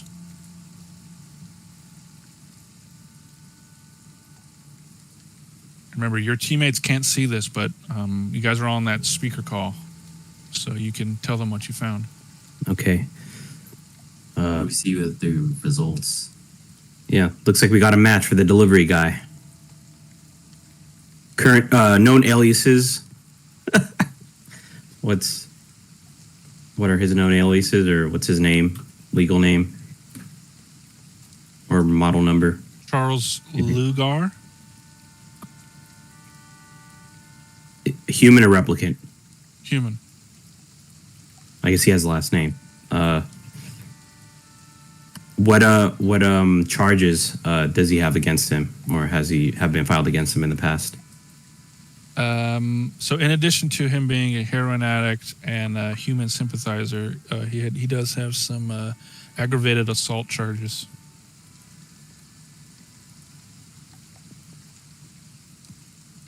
Okay. I just want to relay all that on the KIA. Yeah. Do you wanna take the lead there? We're all on the Kato? right? Yeah, it's like a big collect speaker call. So we've got an ID here on the delivery man that delivered us the bomb. Looks like it's a human. His name is Charles Lugar. He has a criminal record. What was the criminal record again? It's aggravated assault. He's a human sympathizer and a heroin addict. I know those last two aren't. Human sympathizer. So as in like he's like a human supremacist, okay. You know who There's he'd no be good buddies with? Anybody remember who he'd be buddies with? Joel Shiler. Jill Schuyler, that's right. What's this guy's mental state? What level? Does he have an employment listed?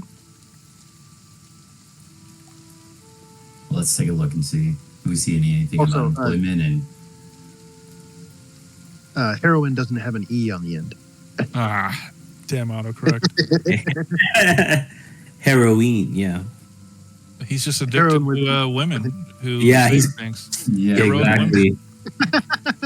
That Wonder Woman, yo. He really loves stories.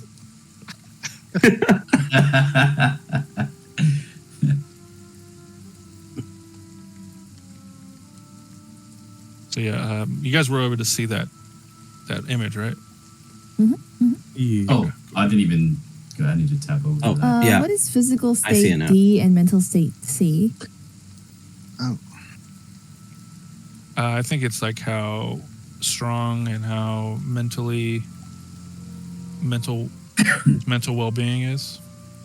So it's like power level. Level C is kind of average, and level D is below average. Yeah. Okay, so, and this is in our profile database. Yes. I assume we don't have like tax records on people. I don't think so. I honestly don't know enough about cops to know if they keep those sorts of things. They probably So I have think you're to right. request the IRS. Yeah, Right. It's different. Yeah. It's a different agency, so they'd have to request the records. Yeah, is there a way you can track his movements through the building and see how he got in? Yeah, Xavier, if you follow him through the various cameras in the building, yeah, he just comes in like normal.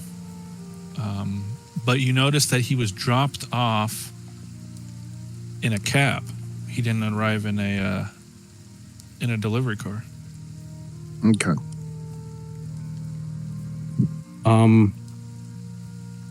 Xavier's gonna try to look into the cameras outside, see if he can see him exiting the building. No, the last time you see him was. Actually, let me double check.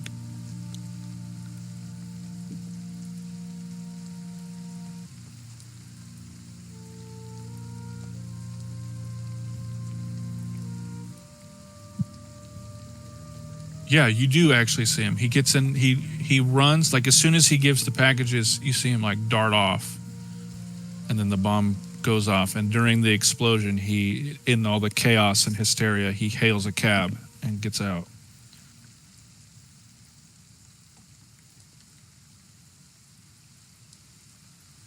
Yeah, this guy's definitely suspicious. He ran out as soon as he delivered the packages and didn't even take his own ride here. He wanted to minimize the probability that someone would track him. Yeah, exactly, a trail. Yeah. So, Kato, as you're looking over the shoulder of Xavier, you do notice an emblem. It's a little blurry. On the But you know, on the delivery guy's jacket. You guys seeing this? Yes. Mhm. It's like an eagle or falcon blurred. looks like a crow. And then it's another staple of the crime genre. Enhance.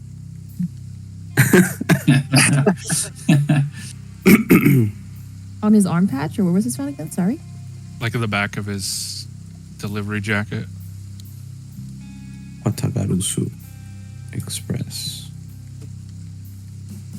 Are we going to be able Looks- to put this into the notes, or like the image itself, or should I describe it? I can do it. Okay. I don't remember seeing this. No, this is new. Okay. You said it looks familiar for me. Or for Kato. Oh yeah, for Kato. You would have. It's like one of those, you know, you're getting flash memories because you had the concussion. You're like, oh yeah, he did have that on his back. Ah. I did see that guy. Yeah, yeah.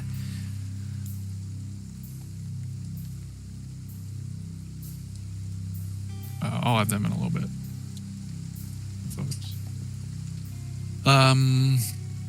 So if Xavier or Kato have a question or anybody wants to ask them while they're using the Esper wall, you guys can do it now. Otherwise, we're going to switch to somebody else. Get a beat on the cab company. Ooh, yeah. That helped out in one of the earlier case files. We got in contact with the cab company after somebody got somebody and got into a cab. We could Okay. kind of, at least where they got dropped off, if we can like. Can you Yeah. see what the name of the cab company is, Xavier, on the cameras? Let me take a look. Yeah, Enhance. it's just a Metro cab. It's all the same. It's like Okay. a city one. Oh, okay. But like the number on it or something like that. Yeah, Yeah, you get the. It's not a license plate. It's like a barcode because, you know, it's the future in sci-fi. But yeah, you guys get it. They're all on the medallion system in New York, but we don't have that. Like, So yeah, you get that information. So if you want to call them, you can do that now, or we can switch to somebody else. you know, I think we can switch to someone else. Don't want to hog the stuff. I don't know. What do you think, Kato or Skywin?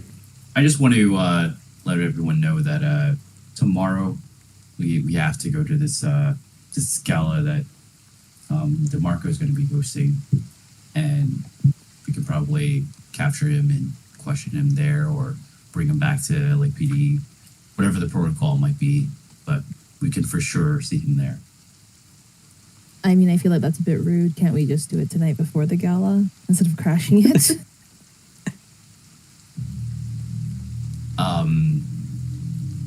he blew Just us up. kind of want to appeal to seniority at that point, because I could care less about the gala. Yeah, you know, Yeah, it's worth a shot to go to the club. I could use a drink anyway. I suppose it would put on like social pressure if he doesn't want it ruined to not make a scene to cooperate with us. Yeah. Especially if it's a frame up. Yeah, Cause exactly. Because we don't know if he's guilty. LAPD look bad. That cooler heads. That makes more sense. I would just get myself in trouble if I was left to my own devices. They're at the Esper wall. Is there anything else we need to Esper at the moment? No. Wait, so do the packages have like return addresses or anything? They've all been destroyed. Oh, like in the Esper, would we be able to like see it on the cameras? Oh.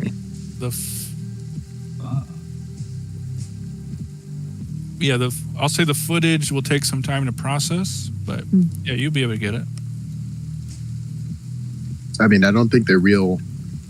Probably weren't real packages, so like there may not be a return address on them. Because I'm getting a hunch that this guy isn't a real delivery man.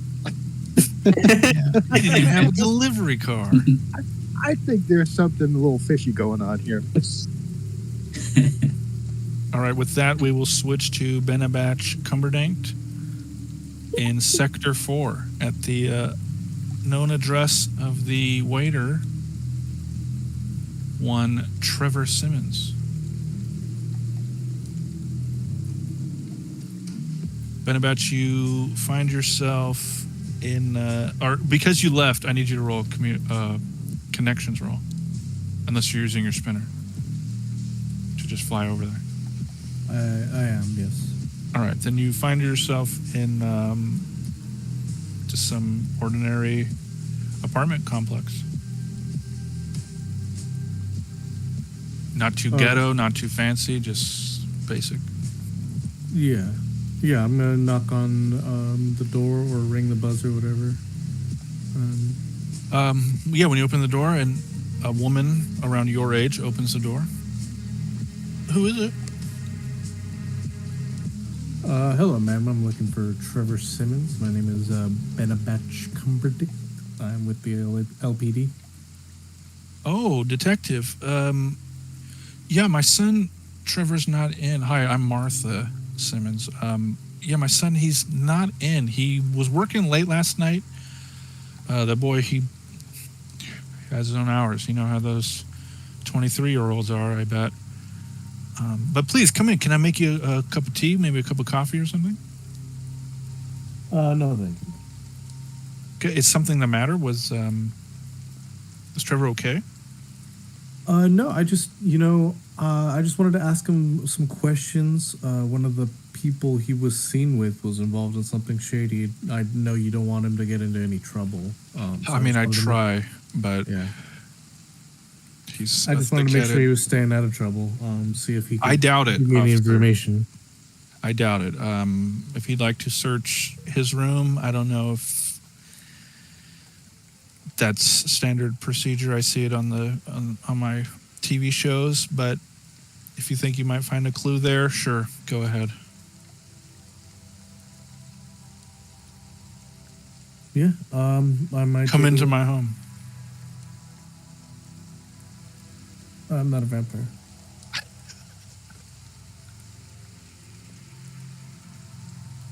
All right, you enter, and it's just kind of the same layout as every other apartment in the Blade Runner Los Angeles.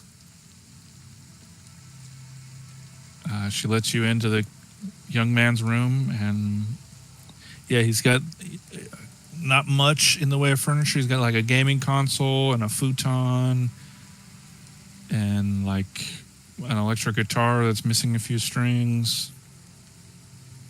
What are you looking for?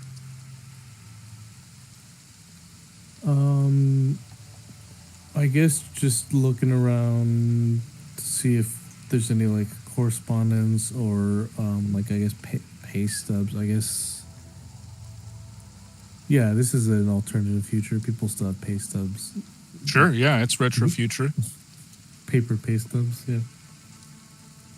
It's probably not paper. It's probably like that clear plastic they used to use in overhead projectors. Okay, yeah. But yeah, you see some pay stubs. They look legitimate to your eyes. Yeah. From where? Like is he like authentically working as a waiter? Yes. Okay. But you do notice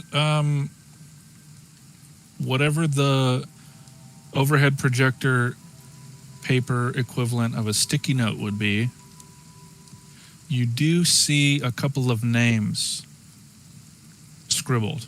You see 793, Shepherd, and then you see Eagle Eye.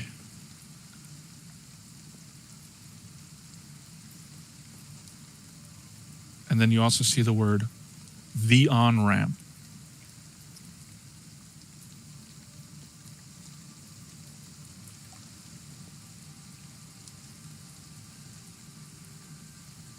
$793 Eagle Yes. Eye, the on ramp. 793, Eagle Eye, Cuckoo, and Cuckoo, like the bird, and Shepherd.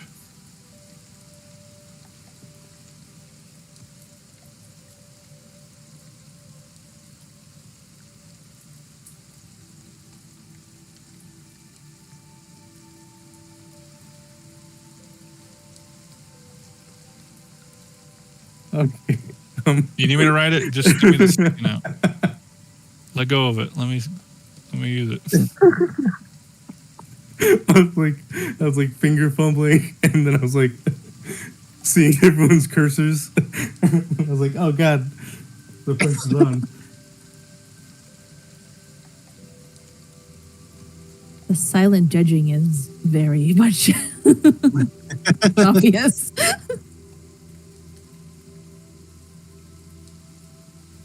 All right. And other than that, that's really the only thing of interest you find in this kid's room.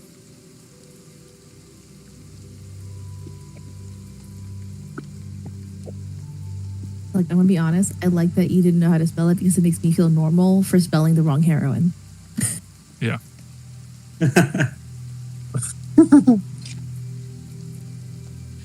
And if you have any more questions, Benabatch, you may ask them of the mother, but that's these are all the clues in this area. Yeah.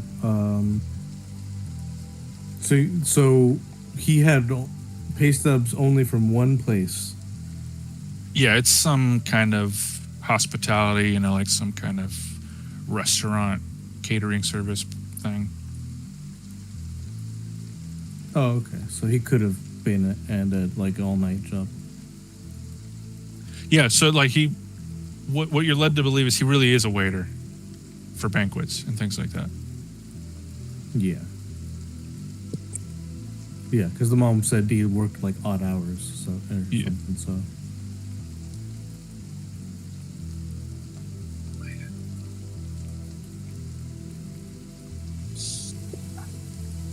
If nothing else, we will go to Dreamland, where Yoko is. Yoko, would you mind rolling me another D8 to see what downtime event your dream is becoming?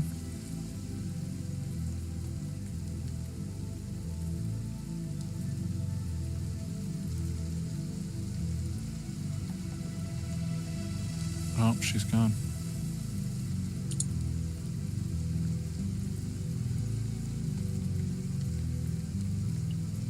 Dreamland is too strong, I guess. Yeah, geez, somebody pushed her Right now. Inception style. Falling backwards. Yeah, she's in limbo. Hanging out with Leonardo DiCaprio and that French lady. If she jumps back on, we'll switch to her. But Kay, would you like to do your autopsy? All right, let's crack some ribs open. I mean, it's a hang. No rib cracking. What are you looking for? Welcome back. So I'm looking for time of death. I want to know if he like if he was dead before he was hanged. So like any kind of coagulation and like blood movement around the neck. Because if Give he me a died, medical aid roll, okay. please. Oh my god, there's so many things to close. Here we go. I'm a scientist. Nerd. Okay, yeah. So here's what you see.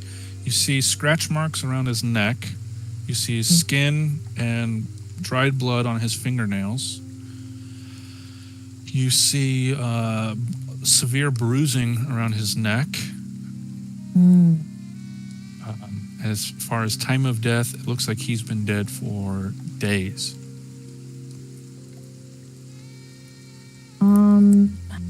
I suppose, but like, okay, so he's, his face is definitely blood, like it looks like signs of strangulation and he was trying to stop it, but he was alive when he was being, when he was hanged. Your medical expertise think that yes, that he either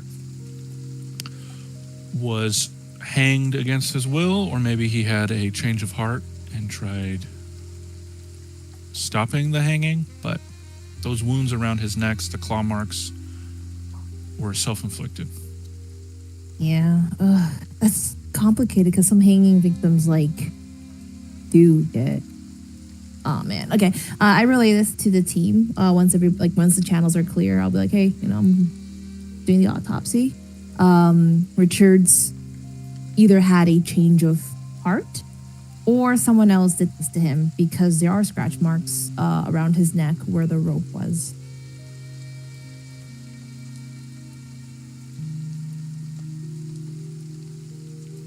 Does anybody have any idea if anybody wanted Richards dead or why he might have killed himself? Do we know if there was like a suicide note? Is there any other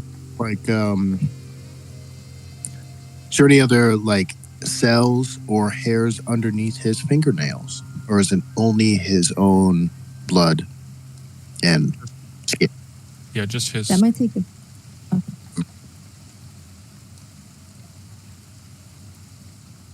So just his. Okay. Yeah, just his.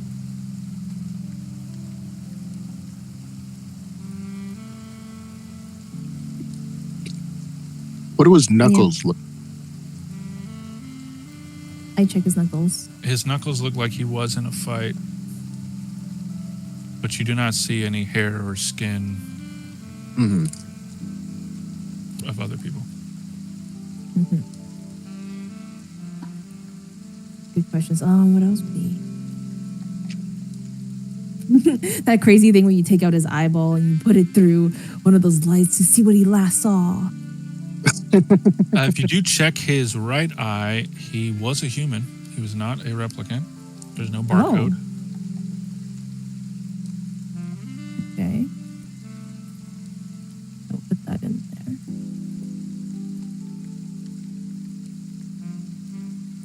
there. He was a human. What other data can you find from his death that you guys would want to know? Benabach and Case did not find at least I don't think there was a suicide note. There's not one in my notes, so I don't think I said there was one. Yeah, I don't believe so. If we didn't find one or we weren't checking for one, maybe we should go back to see if there's any clues to why he might have decided to end his own life. Because he sure did regret it at the end. It seemed like it was quite a struggle. Well, and don't forget, someone was posing as him. Oh, that was Styles, right? Yeah. Since I would not have known Styles, I would be like, I guess I would rely on them to tell me about it. Yeah, somebody was impersonating Richards. So Who? I don't know. I still, even though it may not seem like it was anything more than a suicide, I I don't think this is a suicide. Doesn't seem like it if someone was trying to impersonate him. They might have just offed him to not have any, mix-ups. Mm-hmm. Should we investigate the person that investigated? We should investigate Richard's The apartment to see if there's investigator any. investigating the investigators. Who watches the watcher? I will, Kay, I will let you know that I don't let the party leave a location until they have all the clues. So, Okay. yeah, there's nothing else at his apartment. Okay. I guess since we got the body, are there any other signs of bruising or fighting? Anything on his knees or bruising on his shins, like a wagging against something, or anything like that? Is he naked? Is there stuff? Is there stuff in his coat that I can check? He was just like in loungewear, like maybe gym shorts and like a tank top or just like a dirty t-shirt. Okay. You do see that there was some bruising like on his bicep, his left bicep. What kind of bruising? Like blunt force trauma.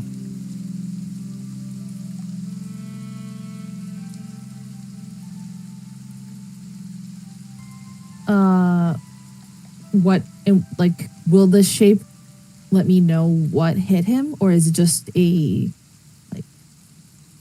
round, bruisey shape? You suspect it was some sort of blunt weapon. Okay.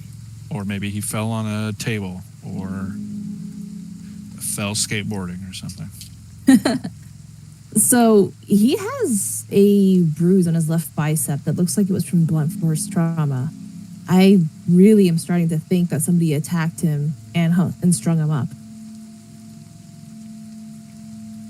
Mm-hmm.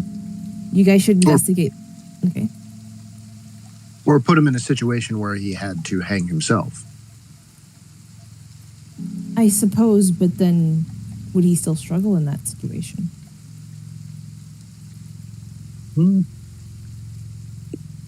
I guess he would, because he wouldn't want to die. Either way, we know that it wasn't his choice and there's foul play. Have you guys investigated the person who was posing as him? No, well, he was a controlled informant, undercover. His Nexus 8, named Styles. A replicant. Mm-hmm.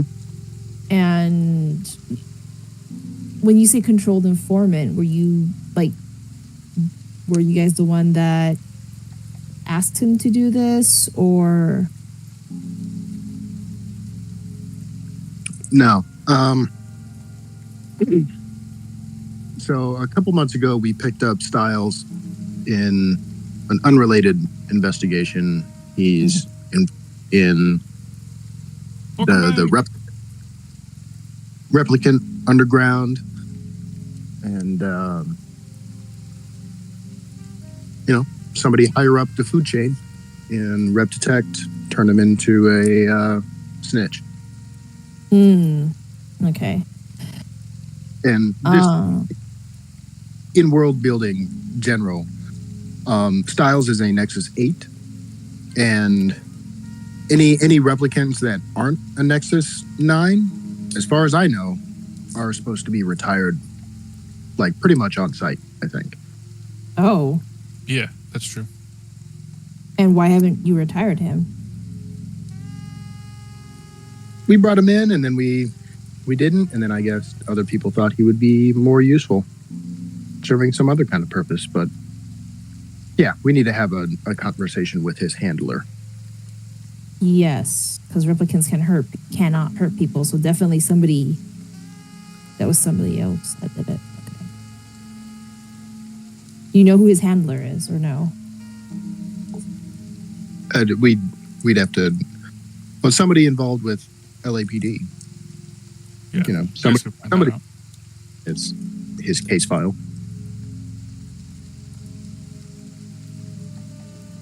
But with that, Keesley, if you'd like to do your dream sequence, welcome back.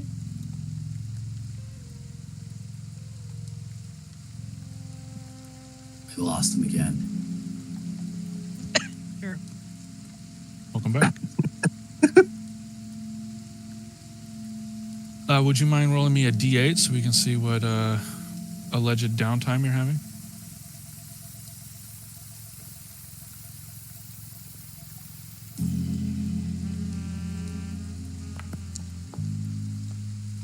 Okay. So you're at your apartment when suddenly you're playing with your, I forget what you said your cat's name was.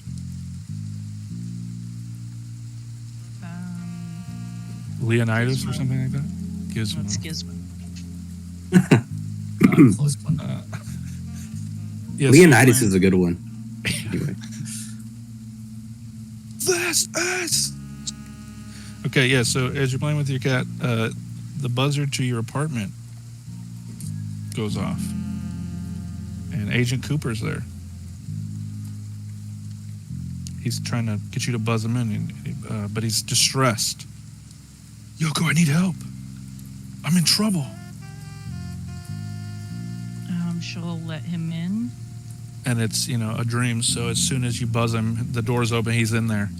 And he shuts the door and he's like looking through the people. I don't know if you have one of those chain locks, but now you have like 60 of them. And he like puts them all, deadbolts.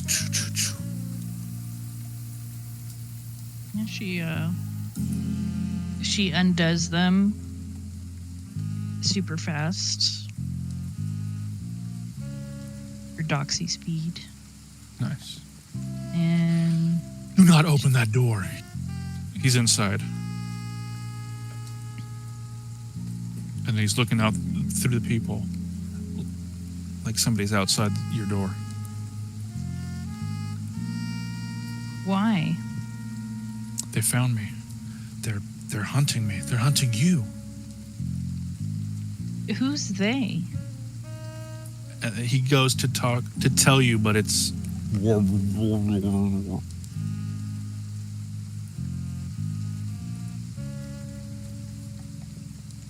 She looks at her cat. he or she looks normal. They're loafing. They tuck their little arms underneath them.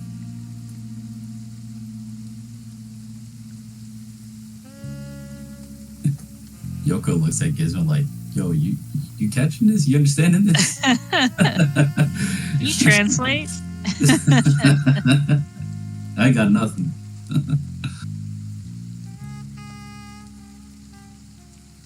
And because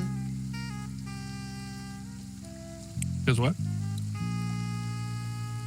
You were breaking up. big. Can you try that one more time? Hello, can you hear me? Yeah, I can hear you now.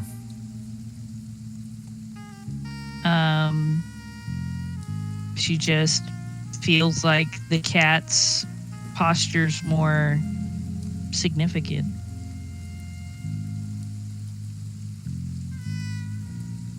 Yeah, the cat looks at you and starts licking himself, and then stops, walks over with his tail straight up, and starts playing with the cat toy.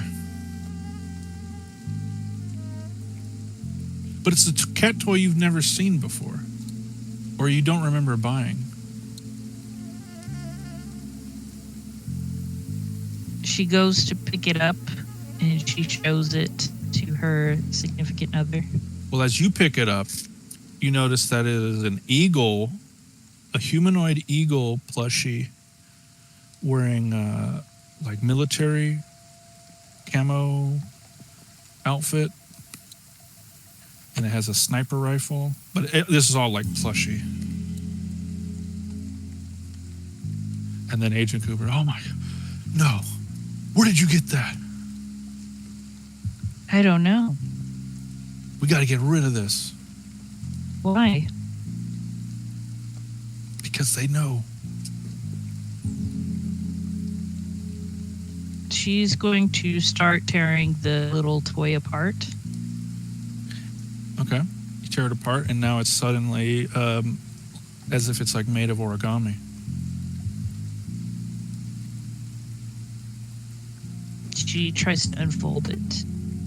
All right, and as you unfold it, it's actually one of those. You guys all probably did it in middle school and high school, where you like fold it in different ways, and it has like numbers and little words on it.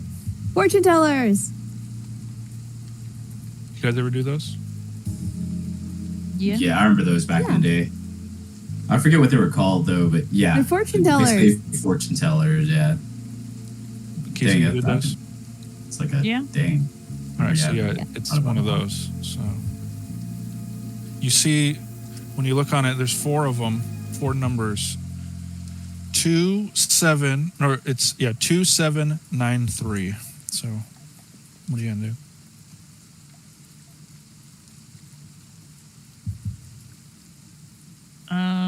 She's gonna try looking at number 2. All right, so you do the little fold pattern where you put your fingers upward and then sideways twice, and then you flip up the flap, and it's the same little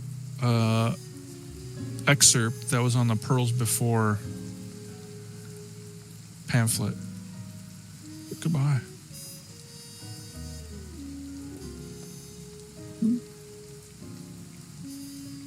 It says a robin redbreast in a cage.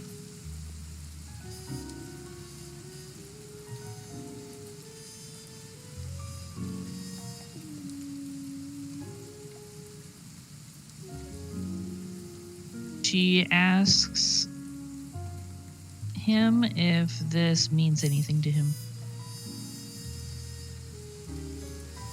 He has a very pensive look in his eye, and he puts his hand on her shoulder comfortingly, and he says, "Yes, it means something to me. It means something to you. Time comes, you'll have to say these words, but show no fear when you do it." And then you're hurtled backwards, and you wake up. And then we will She switch. sits up? Oh, sorry. Yeah, so you sit up. You're in a lot of physical pain, but you haven't taken any HP. You just, you are involved in a bombing. And with that, we will switch to Case at Ammunition Roberts.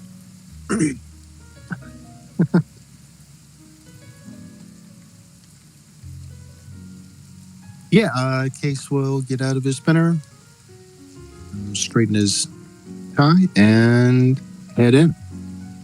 All right, you walk in. The Gatling gun that motion detects everyone hones in on you, and it follows your every movement. Mm-hmm. Hey, Bob, how are things? Hey, detective, how are you? Not too bad. I was wondering if you've ever seen this. And Case will turn around his KIA and show the patch.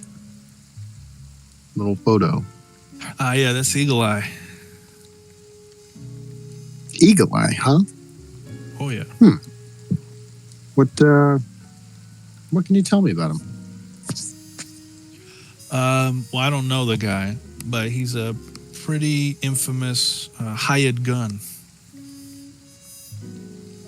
Now, if you're going to ask me if he's coming here, if I sold him anything, save your breath. I don't know who he is. That's just his calling card. And frankly, even if I did know him, I got clientele. I can't be known as Bob who kisses and tells.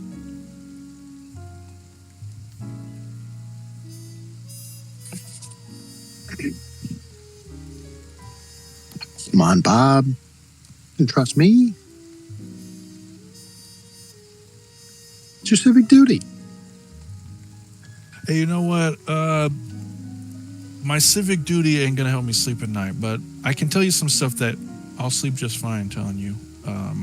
I do not have enough money, and I doubt any of you badges have enough money to hire a guy like Eagle Eye, to do a job. And what sort of people would?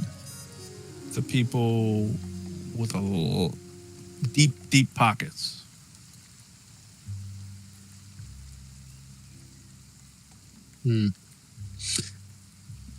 Huh. Geez, you'd think those kind of people would leave LA if they could. Yeah, some of these lunatics, they could afford to go off world, but they love it here. Don't get it. I don't get it. Let me ask you something, Detective. How'd you find this patch? Around. Is this like a common patch? Can you go buy this someplace? No. Or does he specially made? He makes them, and he leaves them because I guess he wants guys like you to know that he's on the job. They say he don't miss. Who did he shoot?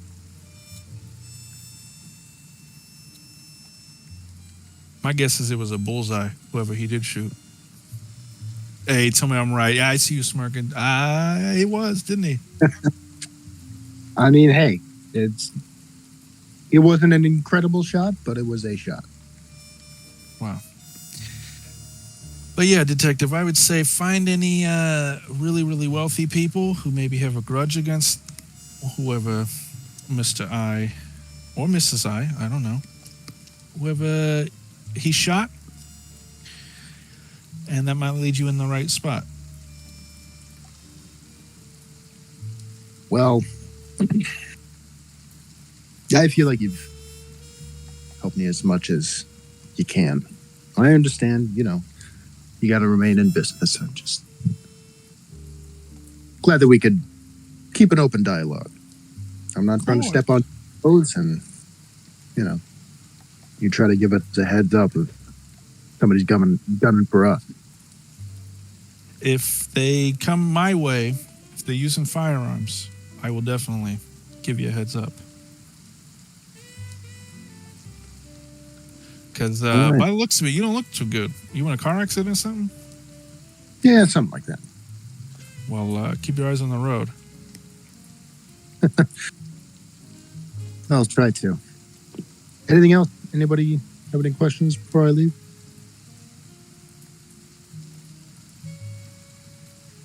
I can't think of anything. That was a lot of information. Yeah.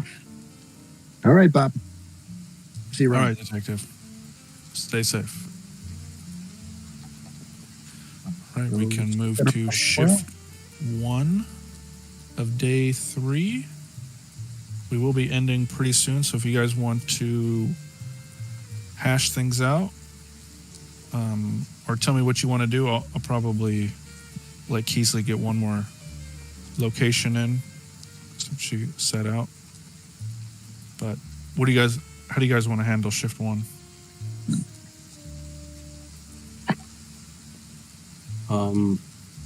Xavier is gonna call the cab company and see if he could get a drop off location for the fake delivery man, the delivery bomber, if you will.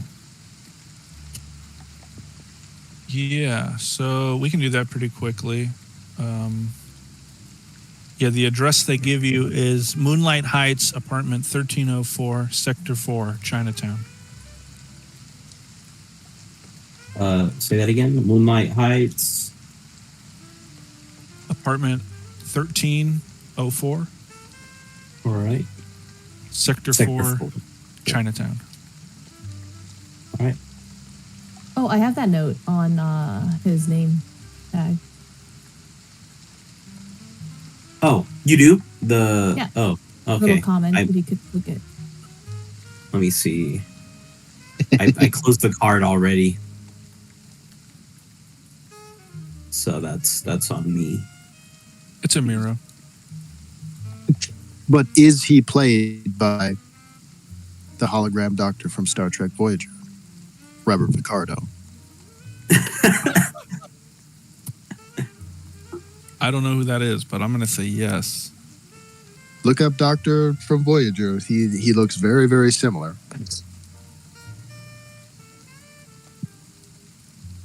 He does look like this guy.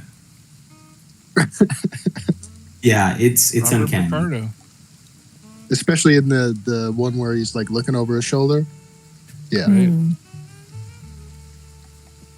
I was like, damn, who does he remind me of? Like, oh yeah. That aha moment felt great, I bet. So yeah, if you guys want to make a note in Miro now of where in the shift on day 3, shift 1, where you guys want to be. We can start with Yoko though, if you want to do anything to round this session out, Yoko. I'm good with starting there next time. Okay. You guys can talk it out if you guys have any theories, want to bring your clues together, get some clarity. We still have a little bit of time. I just didn't want to start another shift. Yeah. I would like to start by investigating, trying to find who is Richard's handler. Could also Oh, yes, everybody house. update on the shift thing where they went in shift 4 so we can remember next time? How do I do that? You can put a text box or put like a sticky note next to it or something. I see. Okay.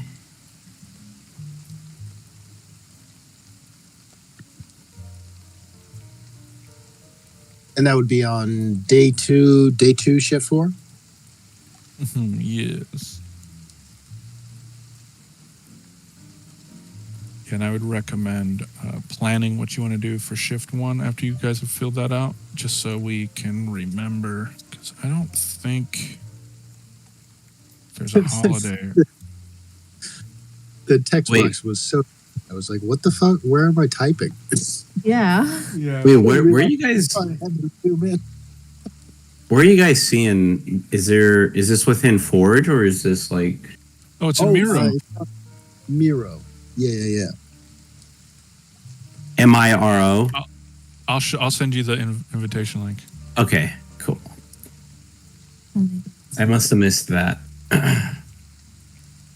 Sorry.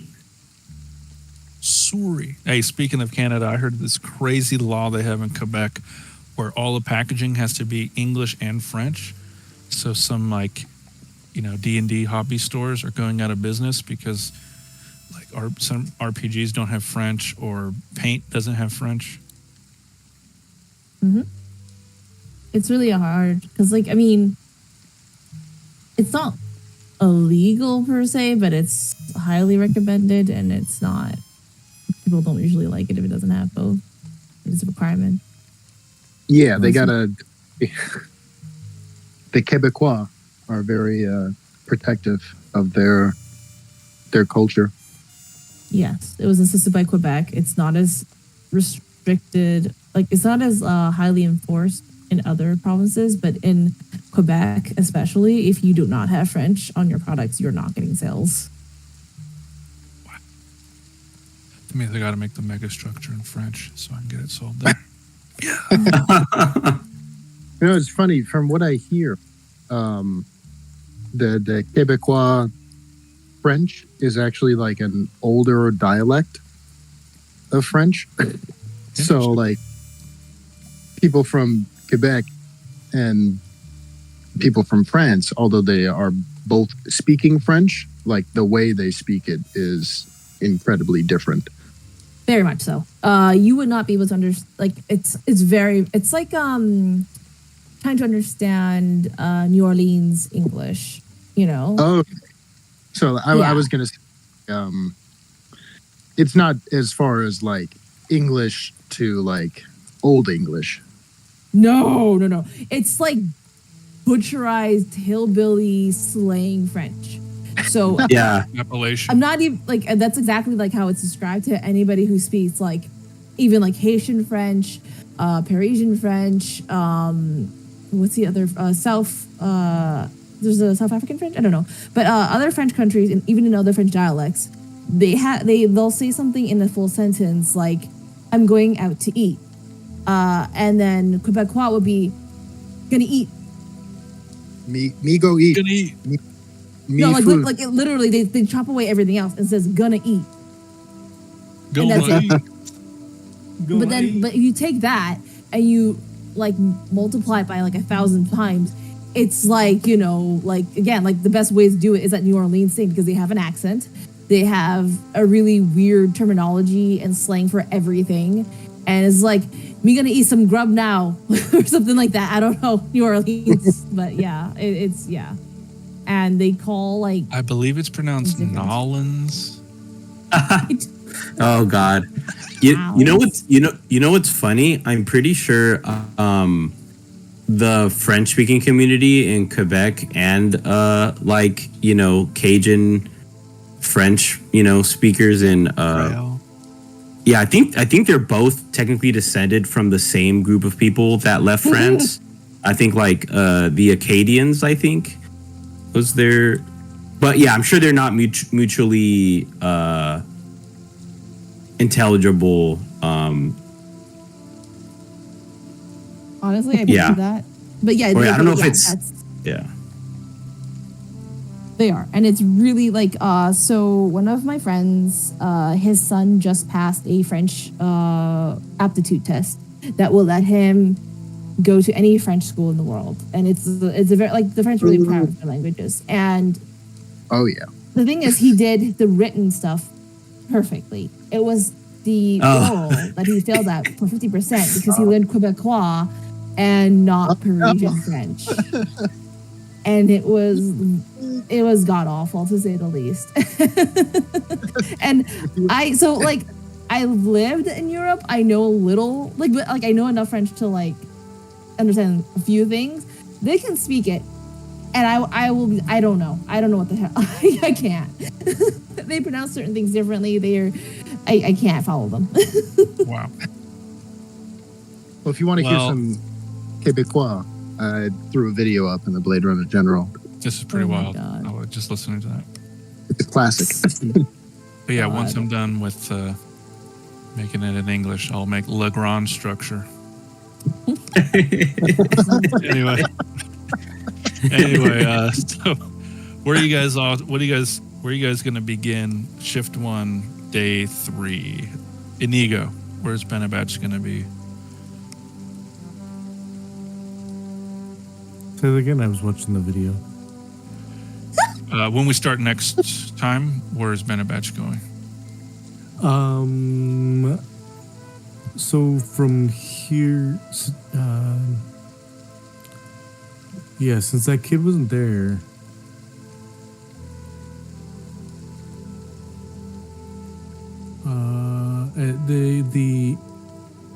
and we never really identified the unmarked spinner either, right? That That guy was is driving? correct.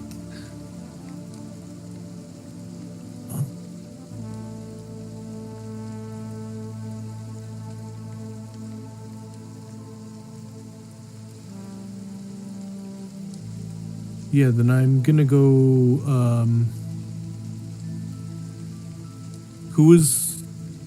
I'll go meet up with. I think it was Case, right? Who got the information about Eagle Eye, or was that someone else? Yeah. Yeah. And then compare notes. I mean, the two of you could do that. Do you want to waste a location on that, or do you two want to meet someplace, share the information, and then investigate an area? I was planning on going to Pearls Before Swine, Yeah. So Is that- meet, if that Case. informs your. Yeah, I'll meet Case there.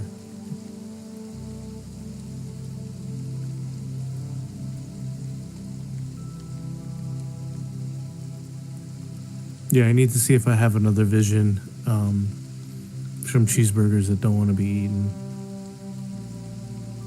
Okay. I think you were AFK during that. Wow. It's Maybe I only was. funnier that you don't understand the context. You'll have to watch it back in the recording. I will. That like brief time that you're away. All right. I always look forward to those. Kimiko, what are you gonna do when we start next time? Shift 1. Should I? Oh, it's in shift 1, not shift 4. Yeah, that's what you did. I'm asking where are you going to start the next time we play Blade Runner? I want to investigate who Styles' handler is. Where are you gonna do that? I'm going to ask them, like, I guess where Styles was, and I think you guys said the LAPD, so probably the LAPD. Okay, so you'll office? stay at LAPD because you're already there. Okay, Yeah. then yeah.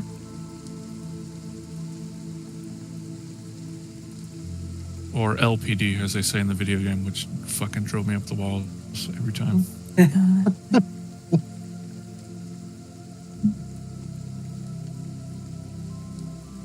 What time of the day does shift 1 take place? Morning. Okay. Damn. Why, So I what won't do be you going think? to the nightclub then at that time. Is I guess what I'm saying. At least not while there are customers there. Yeah. I guess I don't think it'd be smart to go ask questions. I don't think I'd get much out of them. Anyway, sorry, continue. Yeah, what do you want to do? Shift 1? I think I'm gonna go to Charles Luger's apartment.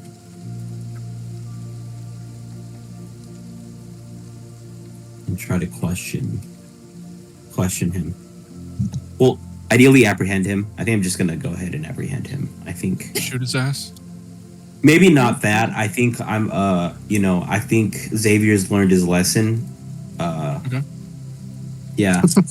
About shooting first and asking questions later. I think he's City though. he's learning. Yeah. And I see that Yoko's going to go to Styles' apartment. Yeah. Okay. So if you already know where his apartment is, do you and Kimiko want to work together? Ooh.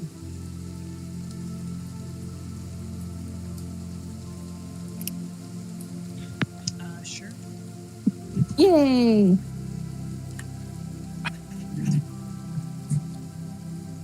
All right. Okay, well, let's do promotion and humanity points, everybody. You. Let me just pull it up.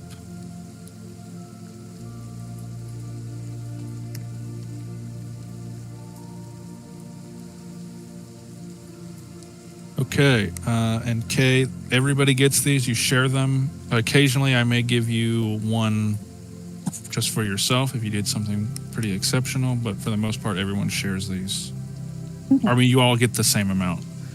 Okay, so found one or more clues that led to real progress in the investigation.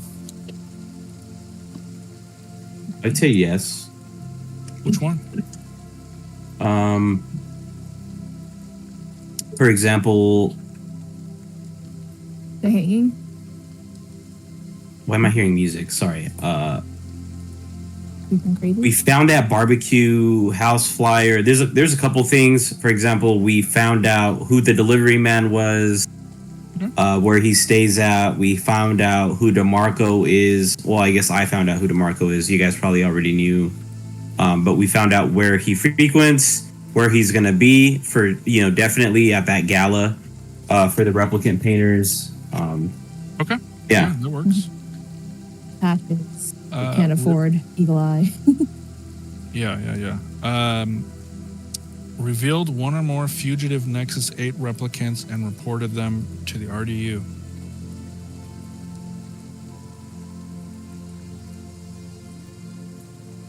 Did you guys report Styles? I mean, yeah, but that was like a couple cases ago. I don't think we qualify for that one. Yeah, he's probably in violation of his parole, so they already know about him. They just wrangle him. Okay, apprehended one or more suspects or fugitives. Okay. Nope. Stopped one or more serious crimes from being committed. No. Uploaded at least one piece of important evidence to the LAPD mainframe. If this was not discussed during the session, ask the players now. Did we upload any? I think we mainly reviewed what was already uploaded in. RDU. Yeah, we were leaving the RDU, so Well, I mean, you guys can, if you took any photos, if you found anything, you can upload. We can say you guys uploaded. oh it. yeah, So, like yeah. So Xavier, you could have uploaded the surveillance footage of Charles Luger. Oh, true. Fair. The patch, the logo of the delivery company. Yeah, I would have uploaded And the the autopsy. notes of those like keywords that. It's keywords, yeah, and numbers, yeah. And his pay stubs, presumably, all that stuff. Yeah, all of it. Okay. Saved the life of another LAPD officer or performed some other heroic action. No. Reported one or more other player characters for some sort of misconduct and presented evidence to back up the claim. No. Mm-mm. Took a baseline test and passed. Replicants only. No. No. All right, so you guys have 2 promotion points. Let's see if you lose any. Failed to apprehend a wanted fugitive when given the opportunity to do so. No. Abused their power or acted in a way unbecoming of a law officer. No. Ignored or directly violated an order. Nope. Lost LAPD equipment assigned to them. Nope. Harmed or killed an innocent suspect or bystander. Nope. Allowed the case to receive negative media exposure or stir public controversy. Not yet. Yeah. Exposed confidential case information to the media. No. Not yet. Accused while in corporation of anything, with or without evidence. No. No. Failed a baseline test. Replicants only. Nope. All right, so everybody got 2 promotion points. Now let's see, humanity points. Took a personal risk to help another person, human or replicant.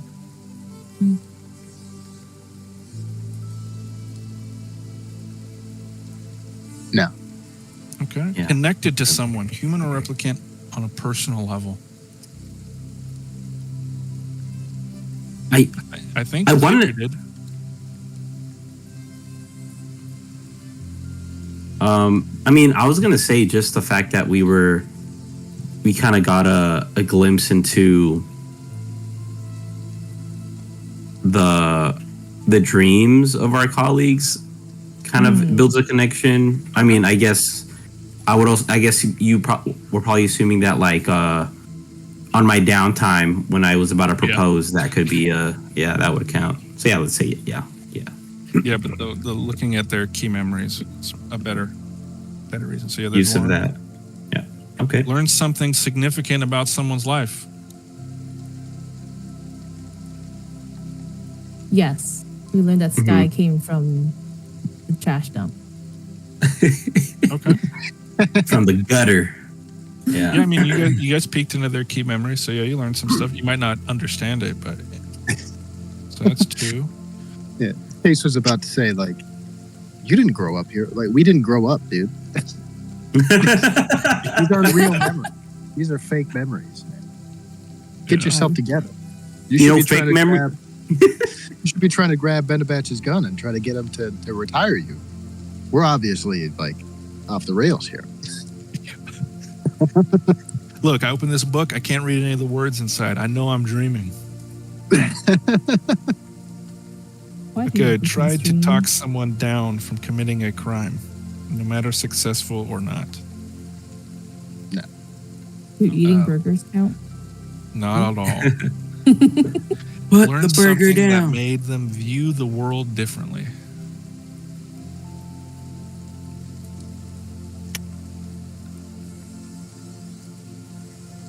I don't think so. Not my crap. Refuse to upload a piece of evidence to the LAPD mainframe in order to protect someone. No. Use their key memory or interact with it in some way. Yes. Yeah. Refuse to follow orders because they felt that they were wrong. No. Interacted with their key relationship.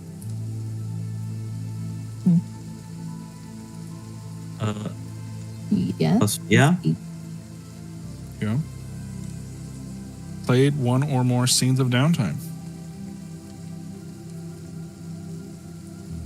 Yes. Failed a baseline test, replicants only. So that's 5 humanity points you guys got and 2 promotion points. Noise. Woo. All right. And what do these humanity and promotion points do? So you can level things up with each of them. I always forget how they break down specifically, but one of them you can use to upgrade one of your skills. Hmm. And then the other one you use to get Chinian and things like that. I always forget where it is in the book. Oh, it's right here. Using humanity points, you can... Where the heck is it? I think that's for upgrading like skills. Yeah, So you like- use humanity points to increase your skills. So you need 5 humanity points to make a D skill go to C. You need 10 humanity points to make a C skill go to B. And you need 15 humanity points to make a B skill go to A. If you want to use your promotion points, you use that to... you can get training, but it also costs a shift. Like to learn a new specialty. You can use promotion points and a connections roll to get specialized gear. Once per case file, you may roll a connection skill and exchange 1 promotion point for a Chinian. And that's that. Okay.